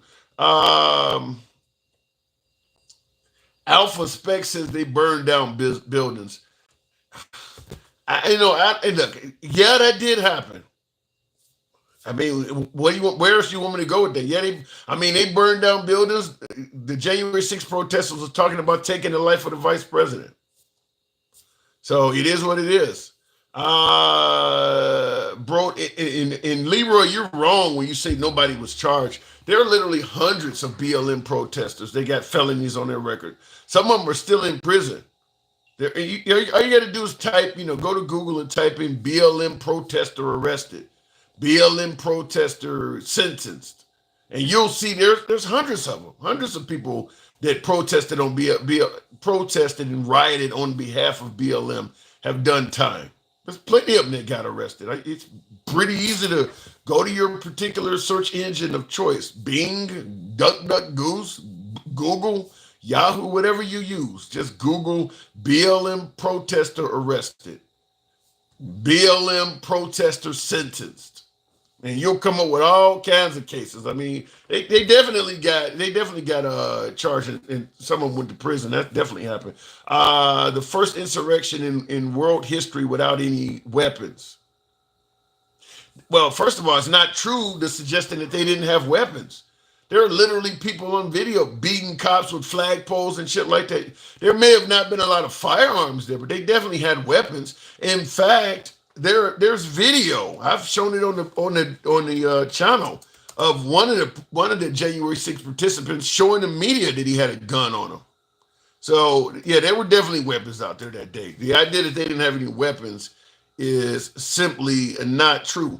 In fact, I'll give you a quick clip so you can see otherwise if it helps you out. This guy here has a weapon on him. In a federal courtroom today, an Alabama man received one of the stiffest sentences so far in the Capitol riot prosecutions. 72-year-old Lonnie Kaufman was sentenced to 46 months in prison for bringing a small armory of guns, ammunition, and Molotov cocktails to Capitol Hill the morning of January 6, 2021.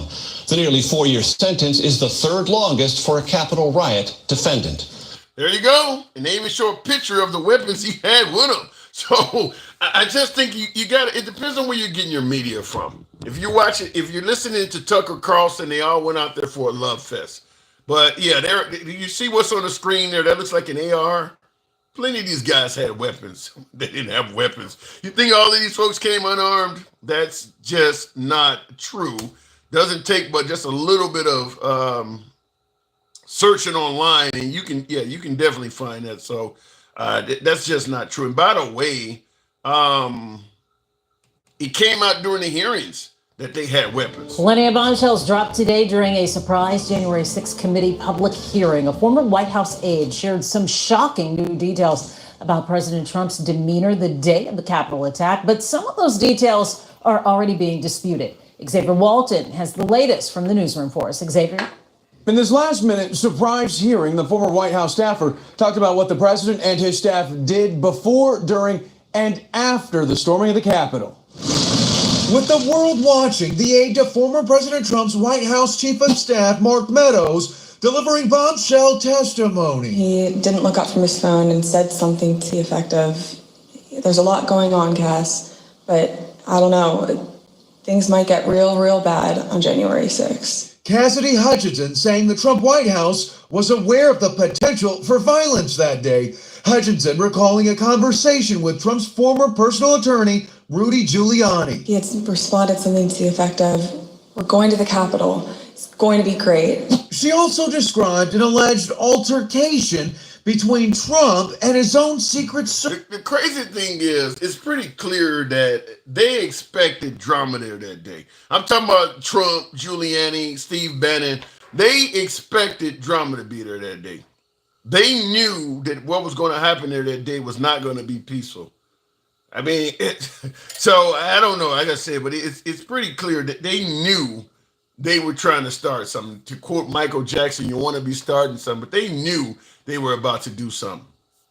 So when you ask how do I feel about January 6th, I think it was inspired by the president, and I'll leave it at that. They was aware. It's why Don asked Pelosi if she wanted the National Guard. And something in regards to that, that was a big story as well, that Nancy Pelosi failed to provide the National Guard and all that kind of stuff. I think it came out that it wasn't her job, but let's say it was Nancy Pelosi's job to provide the National Guard. My biggest issue on it is this. If I'm throwing a protest and I believe that my protest could potentially get out of hand, so I've asked you to provide security for it. Because I think just in case, I don't want anything bad to happen. We're in Washington, the day of the inauguration or whatever the case. So I don't want anything to get out of hand. So I want you to provide me with security. When I show up and start talking, if you haven't done your job, first thing I'm going to do is call you and ask you where the hell's the security at. And if you don't rectify that situation fairly quickly, I'm going to end the protest. Because I'm already feeling like I need security. So it's clear that I think something could at least possibly happen. Otherwise, I wouldn't ask for security. I'm asking for security because I think it could possibly be an issue. So when I show up to give my protest, if the security is not there, I'm going to start checking on that real quick. Call Nancy. If I can get anybody else, get us some more security, whatever the case may be, or we're going to have to end this rather quickly. We cannot continue this with no security here. In Trump's case, no security, no problem. Let's just keep going. So to me, at that point, once you know security is not there and you do it anyway, you're responsible for that. You're the president of the country. On January 6th, Trump was our nation's president. Even if Nancy Pelosi doesn't do her job, you're the president. Your job is to protect the American public as well. You don't get to just leave people in a haphazard situation. Well, we'll just fucking blame Nancy once it's over. That ain't how it works. You're the president. By the way, any of us at our jobs, if you go to work and you don't do your job, there is someone else at your job that will notice you are not doing your job and take action. They don't just let the company fall apart if you're not doing your job. Well, we'll just blame him when he gets back tomorrow. That ain't how it works. Somebody else is over you. Somebody else has the responsibility of noticing you not doing what you're supposed to do and acting on it. If you know that Nancy Pelosi is not providing security, you know it's not there. Then as president, it's your job to do something. You don't just keep going. Well, whatever happened, we're going to just blame it on her at the end of it. That's insane.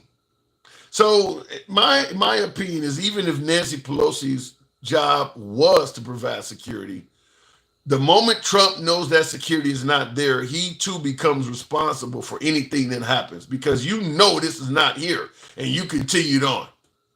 So like I said, I don't know if it was her job to provide security or not, but it's your job as the person who is holding the protest to know if it's there or not. You know you requested something, it's not there, it's your job to follow. Then what did you do when you found out security was not there? I didn't do anything. I just kept going in an unsecured fashion. Then that makes him equally as wrong. Looking in the comments, they made career criminals into saints. Ashley, she was a veteran, but wrong politics, wrong headline.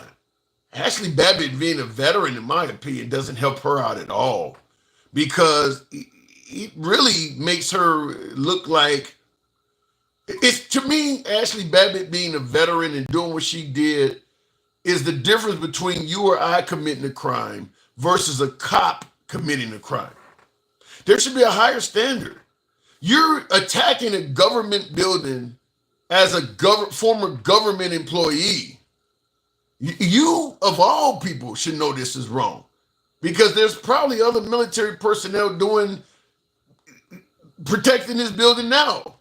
You're part of the government and you're attacking it. To me, her being a veteran makes her look even worse, in my opinion. She's not a regular citizen. She's not somebody that, just some dude, some chick from the middle of rural Alabama somewhere. You're a veteran. You know this shit is wrong. You absolutely know it's wrong. Building lives matter. I like it, Santiago. Vets in street, we don't care. Well, she didn't care, and now she is no longer with us. I'm ready to dive into this, but you'll need to be more specific. I don't know what you're talking about there, but yeah, to me, what Ashley Babbett did, that whole day, it just should have never happened. It just should have never happened. Fact is, Trump, and by the way, him and Biden have one thing in common about not wanting to relinquish power. Just like with Biden wanted to hold on to power even though he knew he should not have after that debate. Trump didn't want to give up the office.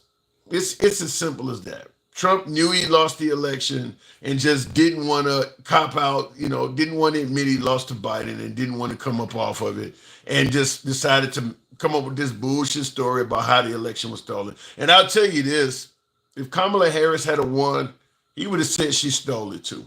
He was definitely on path to say she was still in the election as well. In fact, every election that Trump was backing someone else in, he was alleging cheating in the Fetterman, the election that I think was Fetterman and Dr. Oz. He was alleging there was cheating in that election, and Dr. Oz came forward and said there's no cheating going on. Dr. Oz came forward and said this is not true. He was alleging there was cheating in every election Trump is involved in, he's been alleging cheating. So that's just what he's going to say. He's going to say that. And the issue I have with it is this. When you go and vote, you don't just, in a national election, you don't just vote for the president. When you went to vote in 2020, you're voting for various down ballot races too. You're voting for senators. You're voting for Congress. You might be voting for local legislation and bills. Hell, you might be voting for librarians and city councilmen. There are a lot of other people on that ballot. It's not just Trump versus Biden. Here's the point I'm making. If the election was stolen in 2020, That means there's a whole lot of Republicans that won that year that also won by fraud.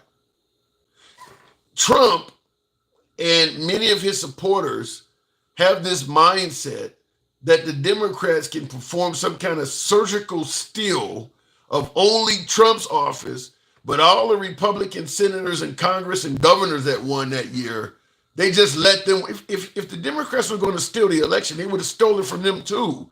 They would have stole the Senate, they would have stole, why would you skip over that shit? That made no sense at all.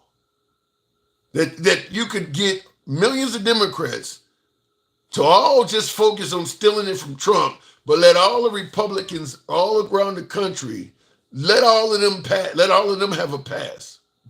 That makes no sense.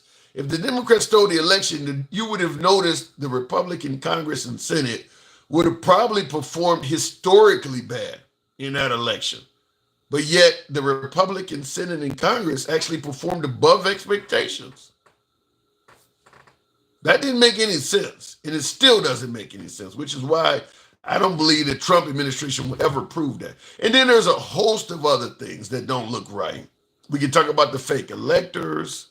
We can talk about the fact that Biden was winning in the red state of North Carolina up to only a few weeks before the election happened in 2020.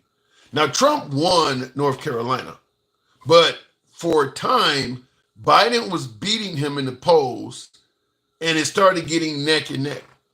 Guess what Trump was saying when Biden was beating him? Widespread fraud all over North Carolina. They're cheating. But then on election night, Trump won North Carolina. They gave Trump their electoral college votes. He never complained about the fraud in that state again. If you're on record complaining about widespread fraud for weeks in North Carolina, how do we know you won fair and square in that state? You're on record saying there's all kinds of cheating in this state. What happened to Dinesh D'Souza? Why didn't he go to North Carolina? I mean, the guy's on video saying they're cheating in this state.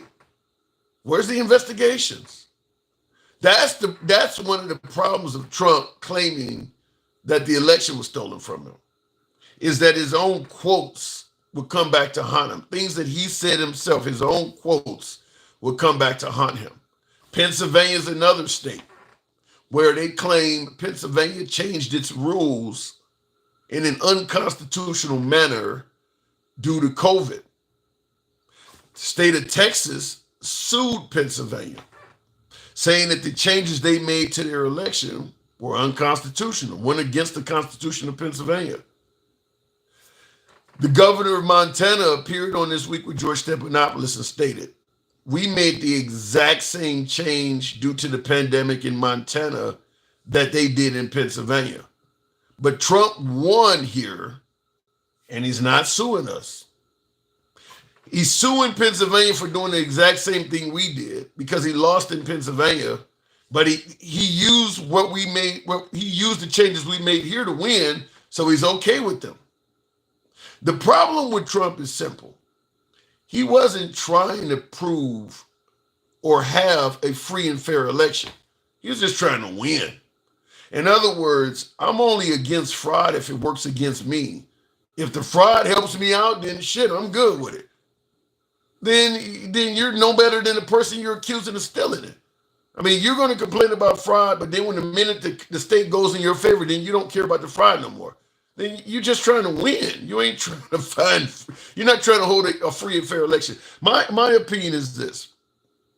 What Trump should have did is had Attorney General Barr or whoever the hell he had over it back then, find me all the frauds you can, all 50 states.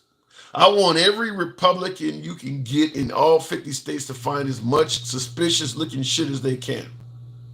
And just take all of that to the Supreme Court and say, look, we got all of this shit. This is a good reason why this election should not be taken at face value, and maybe we need a do-over. That's what he should have did. But when you're only going to states where you lost, but meanwhile you're on record saying there's fraud in states where you won and you suddenly don't care about that, then you don't look like you're doing anything more than trying to win. And that's what hurt his credibility. Is that, well, okay, well, you're here. What did you do? What was your follow up in North Carolina? I see you on TV saying they were committing actual fraud there. You're in court here claiming fraud. What did you do in North Carolina? Nothing. Then your credibility is shot. And yeah, from that point on, I don't think any of the courts took him seriously, and that's why he ended up losing like 60 different court cases. I don't think they took him seriously. But looking in the comments, look at the votes when they get 90% votes. Like I said, if you're on TV alleging fraud in the state you won, you got to answer for that shit. Period. If you're on television saying that Biden winning in North Carolina is due to widespread fraud, and then you end up winning North Carolina, you got to answer for that. And he didn't. He didn't care no more about it. Once they gave him the Electoral College, he didn't care no more about it. So it is what it is. What about the fake elector scheme? The fake elector scheme looked horrible as well. I mean, like I said, there's enough there to show that Trump was just trying to win. That's it. He was just trying to win. Real quick in the comments. He's winning national pride. Perhaps, Aaron, I'm not going to argue with that, but he didn't win the 2020 election. If Kamala was such a great candidate, even better than Biden was, what the fuck happened to the 20 million votes? They weren't there in 2020, Tim. It's a good question. What the fuck happened to the 20 million votes? That's the stuff of investigations. When things look suspicious, you call for a fucking investigation. You don't yell out, I won by a landslide. When shit doesn't look right, that doesn't automatically equate to you winning by a landslide. That's the problem, is that Trump didn't say things didn't look right. He said, I won by a landslide. You don't have the right to say that shit, is the point I'm making. What happened to the 20 million votes? Well, let's do an investigation and find out. That's what you do. You don't jump up and say you fucking won. That's what he did. And I see in the comments, Travis says they cheated in many ways. Even if you're right, that still don't equate to you winning by a landslide. Let's say you beat me in an election by 200,000 votes. But then you can find out that 50,000 of my votes were fraudulent. That means you won by 250,000. That's all it means. Or let's say you beat me by 200,000 votes and I can find out that 50,000 of your votes were fraudulent. So now you didn't beat me by 200,000, you only beat me by 150,000. But I showed that cheating was done for your side, but it doesn't equate to me winning. It just shows some of your people cheated. You can't just use cheating to say you won by a landslide. That's what we're talking about.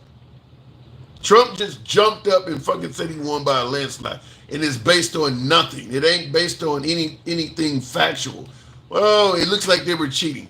Okay, but were they cheating enough to justify you winning by a landslide? Can you prove that? No, you can't. No, you can't. I agree with you, Esther. I said this convo needs to be put to bed. Trump lost. They won't accept it, though. They won't accept that he lost. That's the problem. I